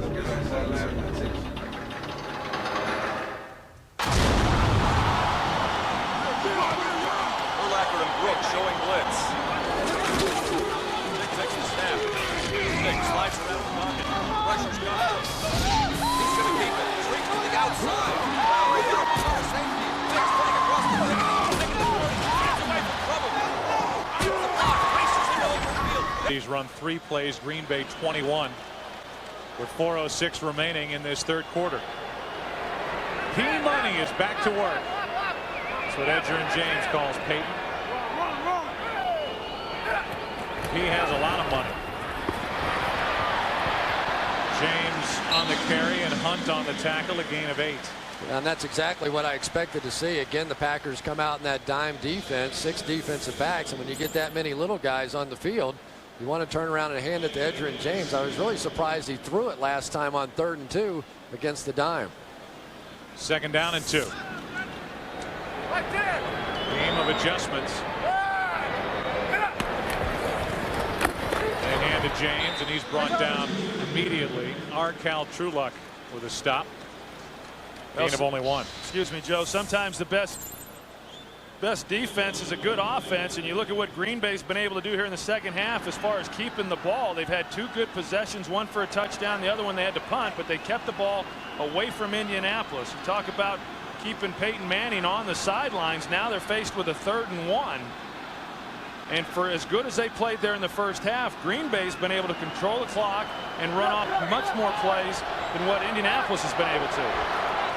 They huddled up prior to this 3rd and 1. Green Bay had time to get a bigger lineup out there, and they hand it to James, and Edgerrin James has a 1st down. We look at the great trios throughout history, Unitas Moore and Raymond Berry. How about Bradshaw, Harris, Stallworth, and Swan? Jim Kelly, Thurman Thomas, and Andre Reed. And now here in Indianapolis, it's Manning, James, and Harrison. We didn't even get to look at Aikman, Smith, and Irvin. 1st down for the Colts.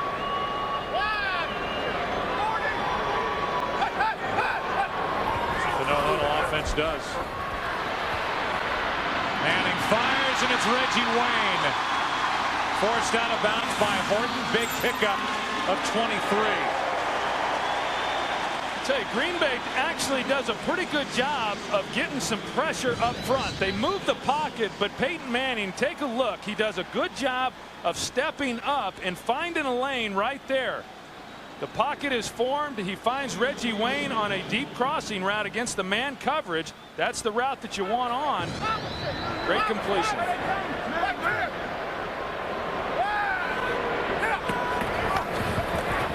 Edgerrin James has been busier than he was early. He gets 8. Barnett on the tackle.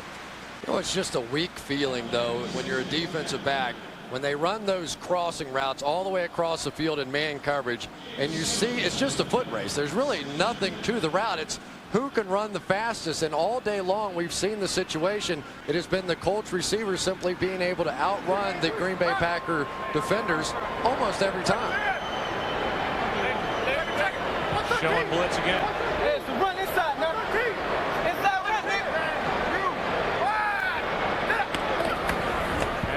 James. Edgerrin James fights for extra yards and a first down.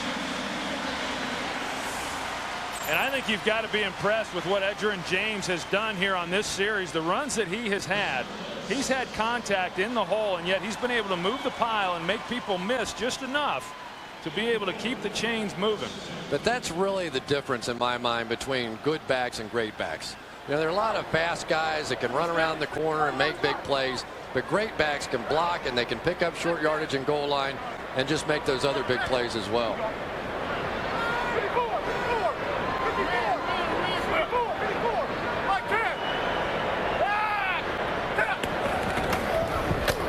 From Edgerrin James down to the 29, and that should do it for the third quarter. Peyton Manning was as excited to get James back after the slight tear in his left hamstring to run the ball as he was to block for him. That's the kind of complete back that Edgerrin James has become. 1 quarter to go, an 11-point Colt lead. That's the end of 3. Second down and 6 as we begin the fourth quarter. Manning had a hand on him as he threw it. Penalty flag is down, and it's Stokely. They're going to call him out of bounds just outside the goal line, but we'll check the marker. Campman had pressure, and they threw a flag just as Campman was getting his hands on Manning. I think that one's coming back, Joe. And Manning's reaction would verify that. Instead of first and goal, offense number 78. 10-yard penalty, repeat second down. They get Tarik Glenn again. Yeah, and that's Tarik Glenn, and he's had a few of those already today, and he's actually got some help over there also. You got the hold there. He's trying to come underneath, and easy call there for the official to make. They ruled Stokely out at the 1. It doesn't matter. The penalty brings the ball all the way back to the 39 and brings up second down and 16. A huge hold call against Green Bay on their last possession. This could be a big one against the Colts if the Packers can stop them.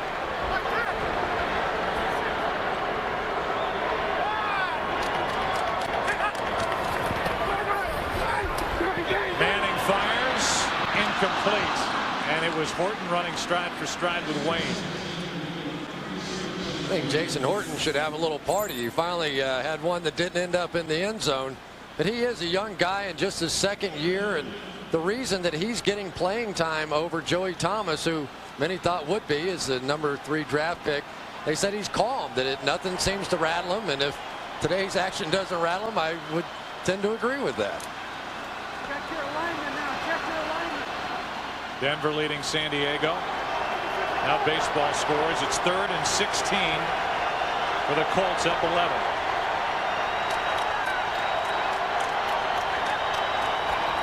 And that's another one on Indianapolis. That's another one on the left tackle. Tarik Glenn is what it looked like. Got 15,000 Packer fans down here making noise and bothering the offense. Before the ball was snapped, ball start, offense number 56. 5-yard penalty. It's still third down. They say Pecco, but certainly could have been on Glenn as well. The Colts expected all these Packer fans to show up here, but what they did was tie in a preseason ticket that they had to pay for in a game against Buffalo. So if a Green Bay fan wanted to come here, they had to buy 2 tickets. That's not going to slow down a Packer fan.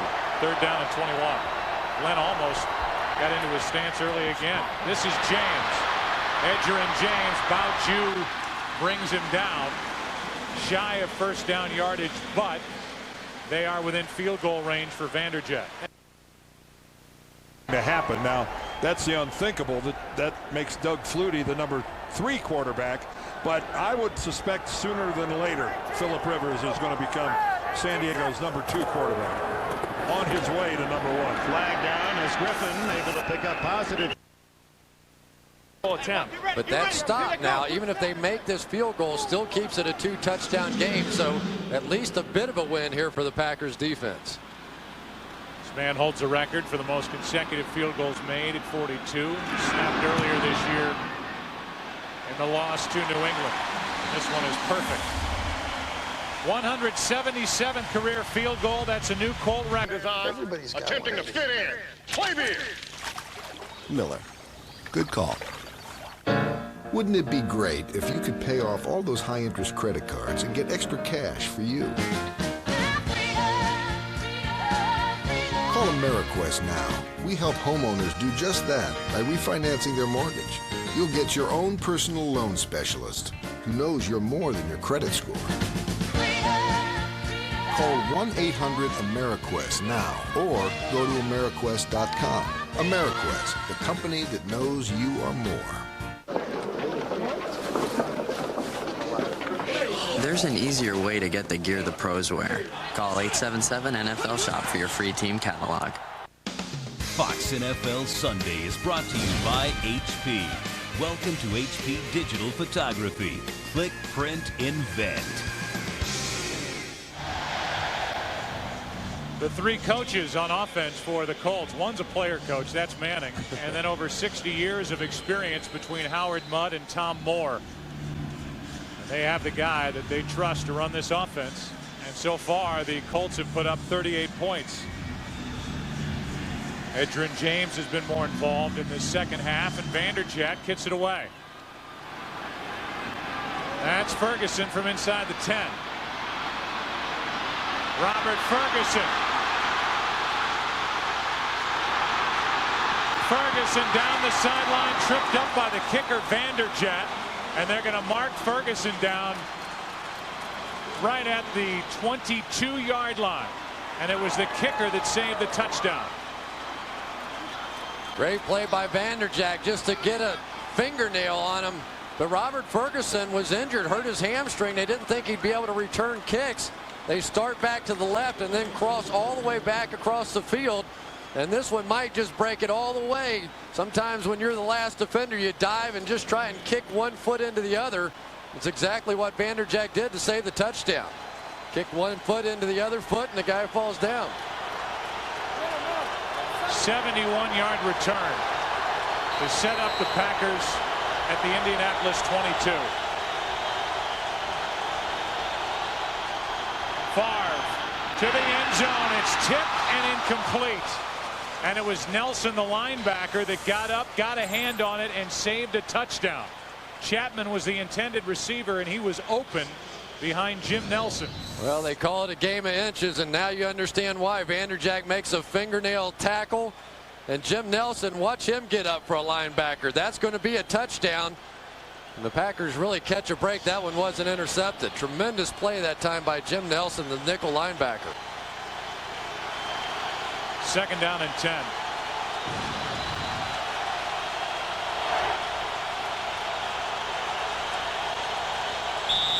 Penalty flags before the snap. That'll be on Green Bay.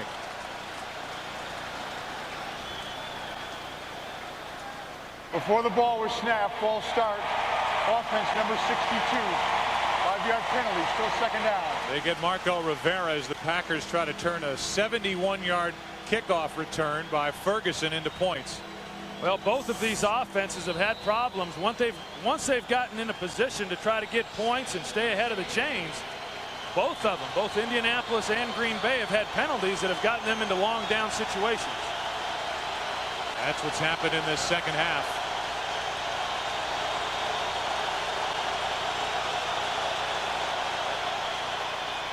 Favre fires. Driver. Donald Driver with a catch. Tiptoes his way for the touchdown.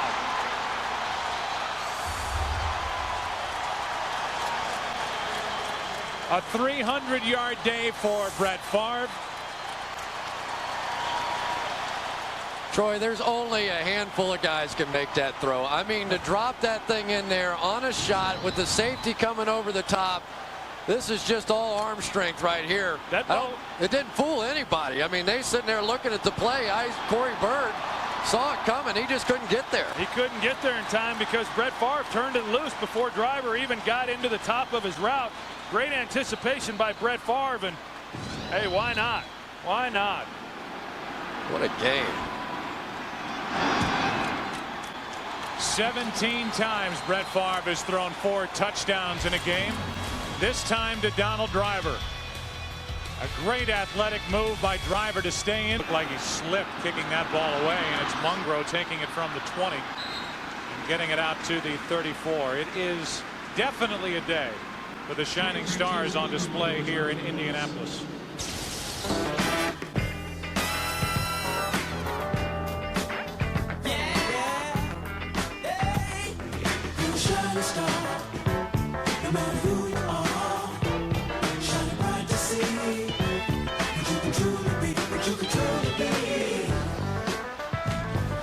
If that doesn't make you move, you need to wake up.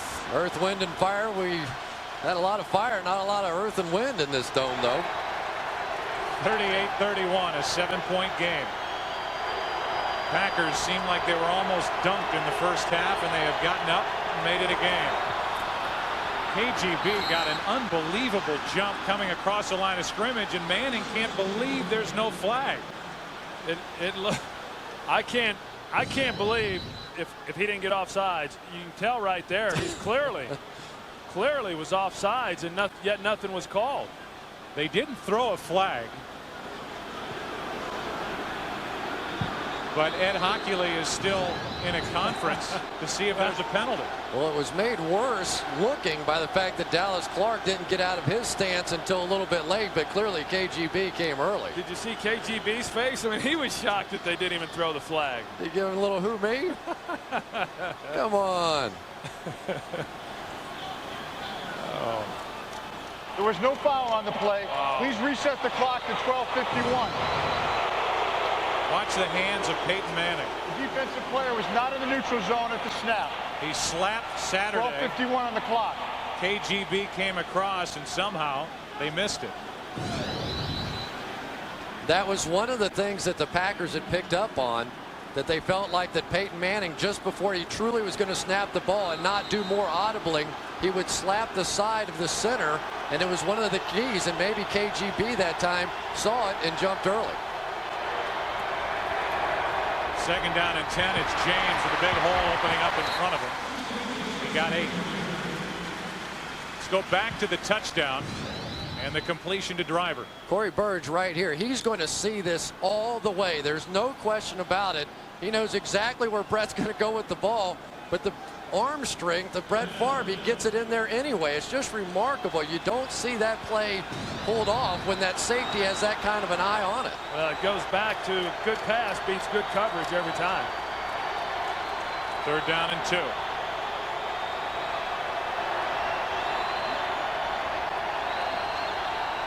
Play clock at 6 as the Colts snap it and they air it out, incomplete for Wayne.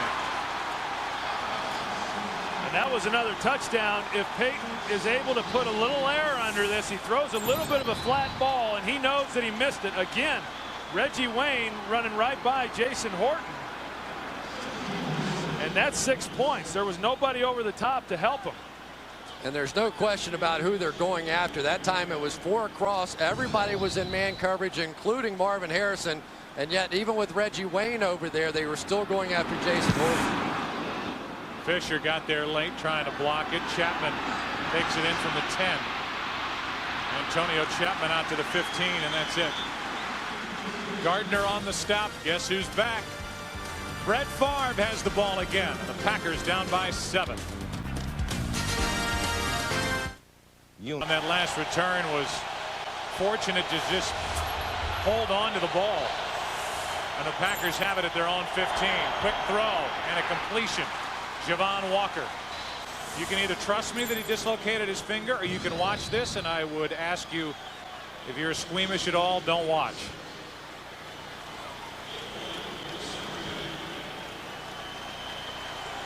Yep. First down, Green Bay. One more use for duct tape over on the Green Bay sideline. Handoff is to Amon Green, and he has been bottled up all day. Game break time. Here's JB back in LA. Hey, Joe, take a look at Ken Dorsey making only his second career start for San Francisco. It has the ball knocked loose. It is ruled a fumble. Now, the significance with under 5 minutes left, we all know it. San Francisco has not been shut out since 1977 against Atlanta, some 420 games ago. back to Joe Buck. Thanks, JP. Second down and 9 here.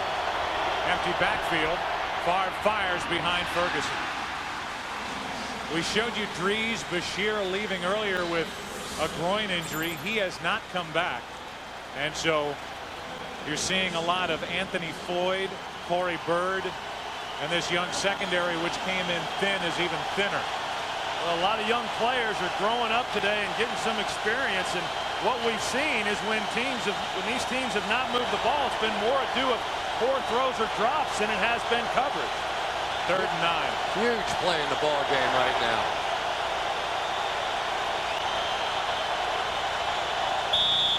Rivera moved. The man across from him moved. And I think this could go either way. False start, offense, number 62.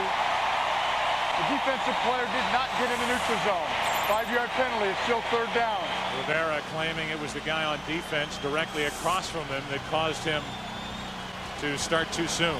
So if you flinch, if the defender flinches but doesn't go into the neutral zone, it's okay. If he does go into the neutral zone, it's not okay, and it's on the offense. And Troy, I have to go back to something you said earlier. I haven't seen this offensive line make this many mistakes in a long time.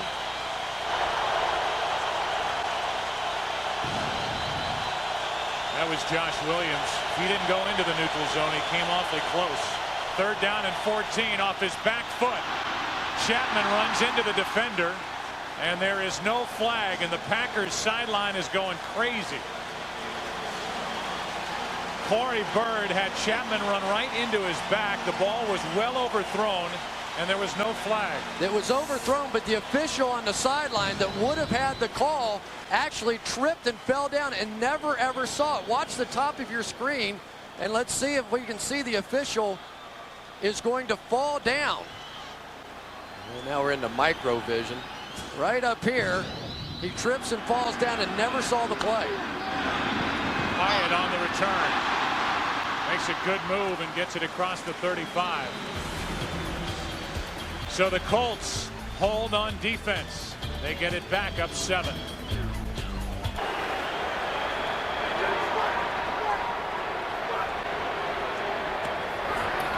And a quick throw to Stokely. Brandon gets it out to the 45 and just beyond, a gain of 9. And somebody on the sideline obviously yelled fire as the ref did his stop, drop, and roll.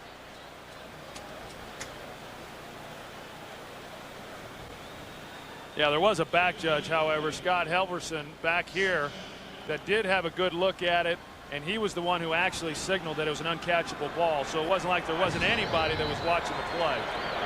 2nd down and a yard for the Colts. And they hand it off to Edger and James. He doesn't get it. About a half-yard shy of a 1st down.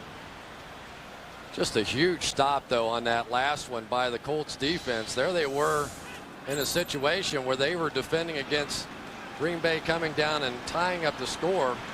So Brandon Stokely down. That's on the sideline. Getting looked at. He was the one that tried that leaping try for a 1st down 2 plays ago. Well, this is a big 3rd down. This offensive line is not a big, powerful, strong offensive line that moves people, but they're going to need to here. It's a short 1 yard to go, and it's Edger and James. He did not get it. I think he lost yardage. They're going to mark him back all the way at the 46, which is a full yard shy of a 1st down. And I think what happens is you start pulling offensive linemen on 3rd and short, and usually a defense then will get penetration. And that's what happened. This offense really does its best job when it blocks on angles. And you see 64 Rick DeMoling pull, but they got pressure up front, and that is really demoralizing for an offensive unit on 2nd and short and unable to convert with 2 opportunities. Really a great play by Hannibal Navies on that one, coming off and making that good solid tackle. Despite that grotesque dislocation, Chapman is back waiting for the punt. That punt is hit that way by design. Hunter Smith learned it from Darren Bennett of the San Diego Chargers, where he tilts the nose of the football down and kicks it end over end. And it checked up. It's going to be marked at the 21-yard line, which is where Green Bay will take over.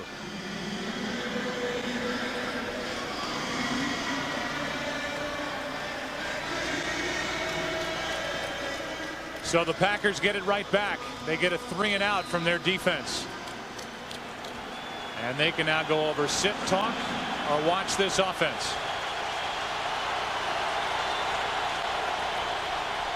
Favre drops it off. Amon Green. And Green has a Green Bay first down. And now Brett Favre grabs the back of his left leg as we welcome you to Indianapolis. A new audience joining us. You have missed fireworks really from the beginning.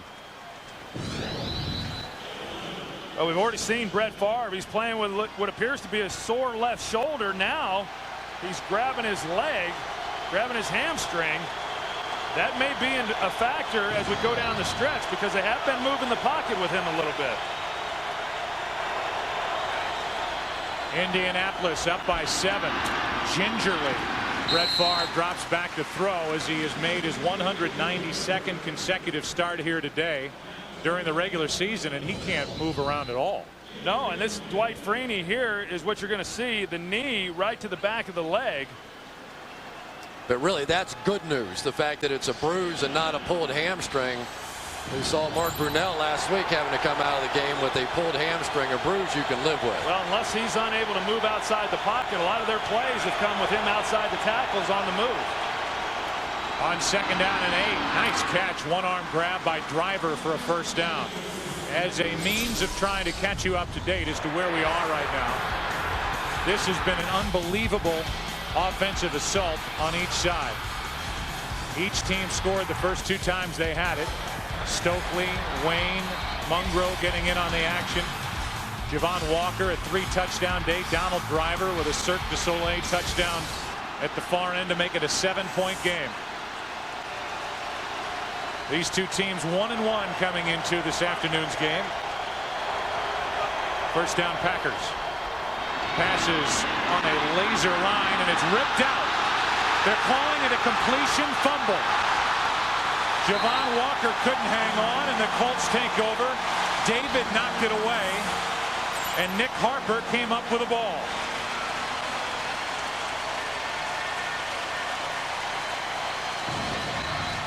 How about this for a play for a rookie? Make the catch. He's on the ground and just strip it right away. We saw Nick Harper make a play like that, stealing the ball away from Derek Mason a week ago, and now the rookie Jason David comes back and does it here. Well, that clearly was on the ground. I mean, his knee was not on the turf, but they're going to. And Green Bay recognizes that. They're not going to challenge the call, and it's a good non-challenge by Green Bay. Ball clearly out. A big play because you could tell that Indianapolis was clearly on their heels and had not been able to stop Green Bay for most of this second half. Javon Walker, who has had a brilliant game, had it ripped away by Jason David. And then Harper, who had that huge interception last week at Tennessee, taking it away from Mason, comes up with the loose ball. Here's Edgerrin James, forced out by Hawthorne. Gain of 5. We go back a week ago. Play started from the 2. Amon Green was hit and hit hard by Urlacher. The ball came out. Brown recovered. There's some controversy as to whether that was an illegal block in the back by Urlacher on Favre, but Brown went down. 95 yards for the fumble return for the touchdown. That 14-point swing, the Packers will tell you, cost them a win at home over Chicago. 2nd down and 5 here for Indy. You got it now. You got it now. On 2nd down, Reggie Wayne. He hasn't dropped anything all day. First down, Indianapolis. And let's not forget last week, Nick Harper coming up with the big interception that secured their victory last week. And right now, what you're seeing of the Indianapolis Colts is they're going to start milking this clock down. They were able to pick up 5 yards on first down with Edgerrin James. Right now for Peyton Manning, it's all about completions. It's all about keeping this clock running. As you keep an eye on the play clock, they'll run this thing down as much as they can without losing the momentum that they currently have.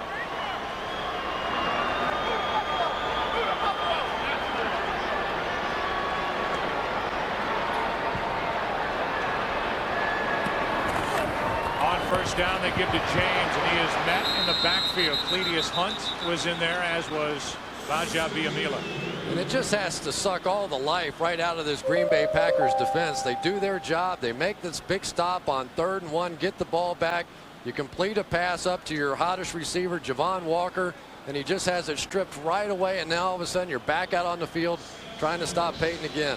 Well, and what Peyton Manning realizes that they are now in field goal position. If they do nothing else, they try to come away with 3 points. It's then a 2-possession game for Green Bay.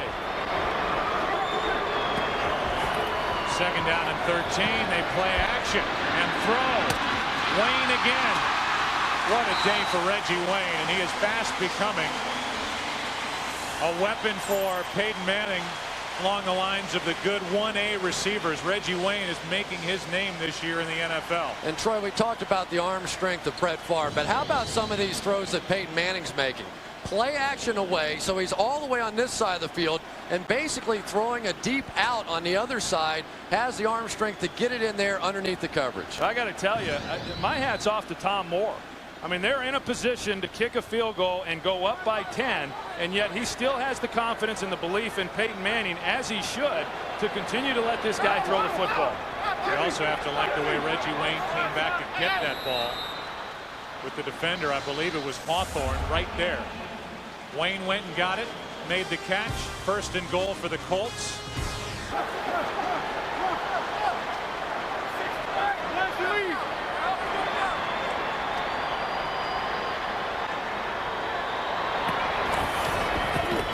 Edgerrin James down to the 4. Well, now if you're Green Bay, Joe, you got to start making a decision as to whether you're going to burn timeouts and try to keep as much time on the clock, and that's what they decide to do. Green Bay uses its first timeout here in this 2nd half. Let's go back to that key play that they'll be talking about all week, the strip by Jason David. And the only thing that could have been called in my mind was that his forward progress had been stopped. However, I'm told that that is not a challengeable play. So even if they had challenged that one, it would not have been allowed. So forward progress, a judgment call by the officials. They had not blown the whistle, and so the turnover allowed. It's a potentially disappointing ending to a tremendous day for Javon Walker, as the Packers have a receiver go over 200 yards for the first time since Don Beebe did it back in '96. 11 catches, 3 touchdowns, but 1 key fumble. KGB on the sideline, 2nd down and goal. Blitz coming from the Packers. Edgerrin James runs into a wall. That'll bring up 3rd and goal. The Packers will use another timeout. NFL next week. We will be at Lambeau Field for the 2-1 Giants coming off their win over Cleveland, taking on the Green Bay Packers, and they may need that game. Facing a 1-2 starter, the Falcons and the Panthers. The Falcons have started 3-0. Hard to believe that they ended up winning that game 6-3 today over the Arizona Cardinals. That the Atlanta offense couldn't come up with more than that. It's going to be 3rd and goal here for the Colts. Yeah, and you kind of wonder, if you're the Indianapolis Colts, do you throw the ball and try to get the touchdown that way, or are you content trying to get 3 points and make it a 10-point game? Because if you run the ball, then you force Green Bay to take another timeout, if you don't make it into the end zone for the touchdown. You know, I know you have Peyton Manning and he's red hot and everything's going great today, but I just have to line up and take this field goal. You have the best kicker in the league, a guy who did not miss a season ago, and you've got to think with a 10-point lead and 2:56, the game's over. But we've seen him throw it on this drive already, so who knows? 2:56 remaining. A timeout left for Green Bay, and then obviously the 2-minute warning.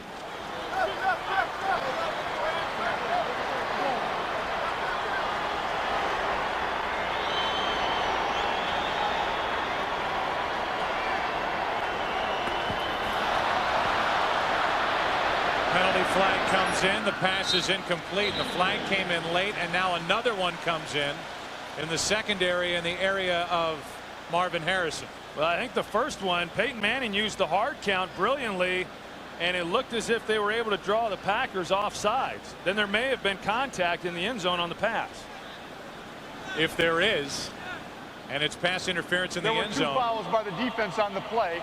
Offside, number 99. That penalty's declined. There was also holding, number 31. That penalty's accepted half the distance to the goal. Automatic first down. The automatic first down is the killer in that penalty for the Green Bay Packers. And you can only use that hard count down there on the goal line at home. Credit being at home here in Indianapolis in the Dome to use a hard count on 3rd and goal to draw him off sides. Peyton Manning then, realizing he's got a free play, he takes a shot, he gets contact, and it's 1st and goal. The last 2 times the Colts have come to the line, we've had the microphones open down there, but you don't hear Peyton Manning screaming and moving guys around. He's been quiet.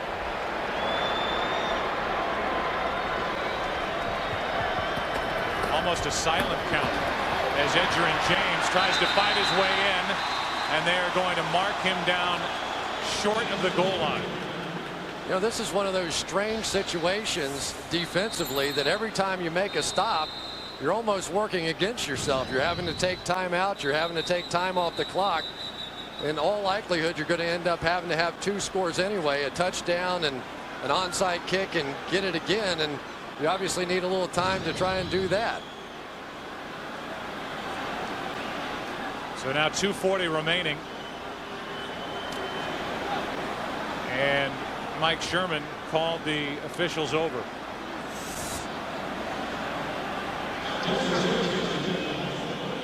So far, the Green Bay Packers have not called their final timeout. There was no challenge on the play. No challenge on the play. 2nd down. I'm not so sure Mike Sherman was trying to say that they had scored. I don't know if he's trying to get the ball back. I'm not sure exactly what the communication is, but we saw Tony Dungy spreading his hands apart as though there was about a foot left before they were able to get into the end zone. Obviously, they want to score a touchdown here, but at the same time, they would love to take as much time off the clock as they possibly can. Well, the guy who brings the water. 2:40. I will start it on the whistle. 2:40. Because Green Bay didn't use a timeout, they will wind the game clock. Started at 2:40. They were ready to do it here, but the guy who brings the water into the huddle was still out on the field. So it's 2nd down and goal. They'll wind the clock, and Green Bay will at least think about using their final timeout. How strange would that have been to have a coach wanting to challenge? Obviously, this is a booth review situation, but wanting to challenge to give the other team a touchdown. Well, it's outside 2 minutes, so they could have challenged, and we'll take another look at that play just to get one more peek and see if indeed Edgerrin James got in. They're saying he's down right there. And there's no doubt that Edgerrin James did not get in. Play. And the play clock will be reset to 40 seconds because the game was mistakenly stopped, and the play clock should have been 40. The clock will start on my whistle. No timeouts were charged. Green Bay has 1 remaining timeout. And I'm not real sure why Peyton has him at the line right now. I would be taking as much time off this as possible. They've got 40 seconds on the play clock, and they're running a play. I don't think he realizes it. Oh, he does now. There's no reason to snap this ball. Reason, and you don't want them sitting in their stance either and flinching. This is very strange. The play clock and the game clock just a little off. Play clock a little ahead as we approach the 2-minute warning. I think Peyton realizes what's happened. He's trying to keep him as calm as possible so he can milk this clock down. He did leave him in that stance a long time, but these guys have trained for this and practiced for this a lot. And I believe that if you split hairs here, the play clock expired before the 2-minute warning, and therefore that'll be a 5-yard penalty. I agree, Joe. I thought it was a 1 second difference. There is no foul for delay of game because there were 40 seconds and we came down to the 2-minute warning. Therefore, we're stopped for the 2-minute warning with no foul. Let me tell you what Peyton Manning was doing there. He was trying to make them believe that he was up there. Event with the biggest acts in music and the hottest trends in fashion. Join Beyonce, Usher, and more for a celebration of style and sound as Dennis Leary hosts Fashion Rocks following The Simpsons. Coming up next, except on the West Coast. So on that previous play, even though the two clocks were off a bit and they threw a flag, they picked it up. There's no penalty. The ball is still right outside the goal line, and it's 2nd down and goal. They hand to James, and Edgerrin James still can't get in. And now the Packers can use their final timeout before 3rd and goal. Well, it's pretty safe to say that after this ball game, the Colts next week will be working on some short yardage situations. They have failed on a number of occasions today in short yardage, failing to pick up first downs. Now they've been down here and they've been unable to punch it into the end zone. Good news and bad news here. The good news is they're stopping them. The bad news, they had to burn their last time out, and clock's going to continue to run down, and you're going to have less time, and you still have to have the ball twice. So essentially, the Colts would have to never get the ball back again anyway, and you'd have to have 2 scores. The only difference, obviously, if they hold them here, it's a 10-point game, and you can go touchdown field goal. So it'll be 3rd and goal with 1:55 remaining. Green Bay out of timeouts and trailing by 7.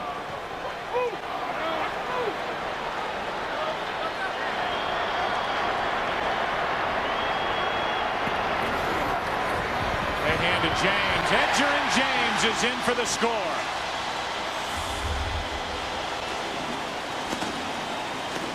And that one hurts. Favre's body hurts, and that hurts on the scoreboard. With the extra point coming up, trying to make it a 14-point game again. Yeah, Joe, and they went back to really what they do best in the running game, and that's the stretch play. They've been trying to run over Jeff Saturday and their guards in the A-gaps. This time they go to the stretch play off tackle. Easy touchdown. But just a dream scenario for the Colts there at the end. They get the touchdown, they run the clock, they burn all of Green Bay's timeouts. Just handled perfectly, and I still believe that Peyton Manning was putting on an act up there. He wanted Mike Sherman to believe that he was going to run a play despite what was happening with the clocks and make a mistake, and that acting job burned off a key 40 seconds. Vanderjagt to make it a 14-point game. 45-31.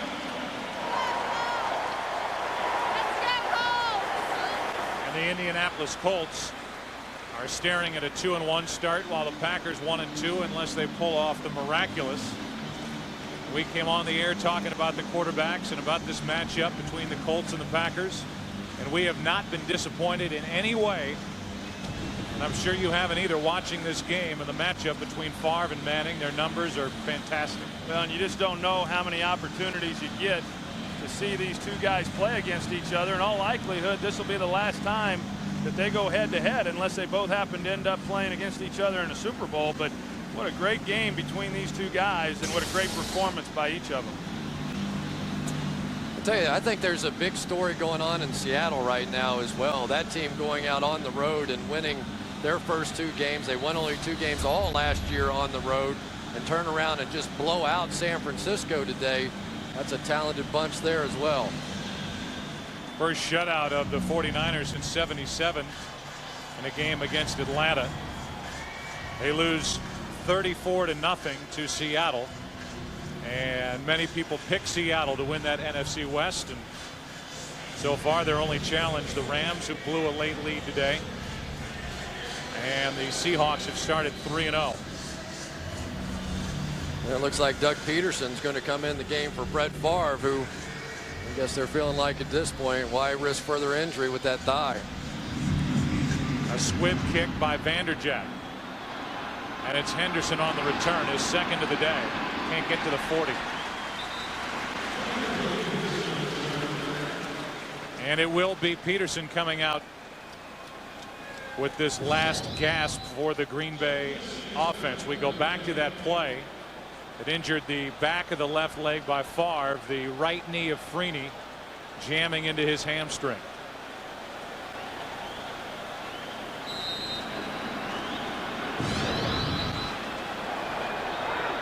minute 40 remaining on the clock. The strangest of all sights, seeing Brett Favre on the sideline.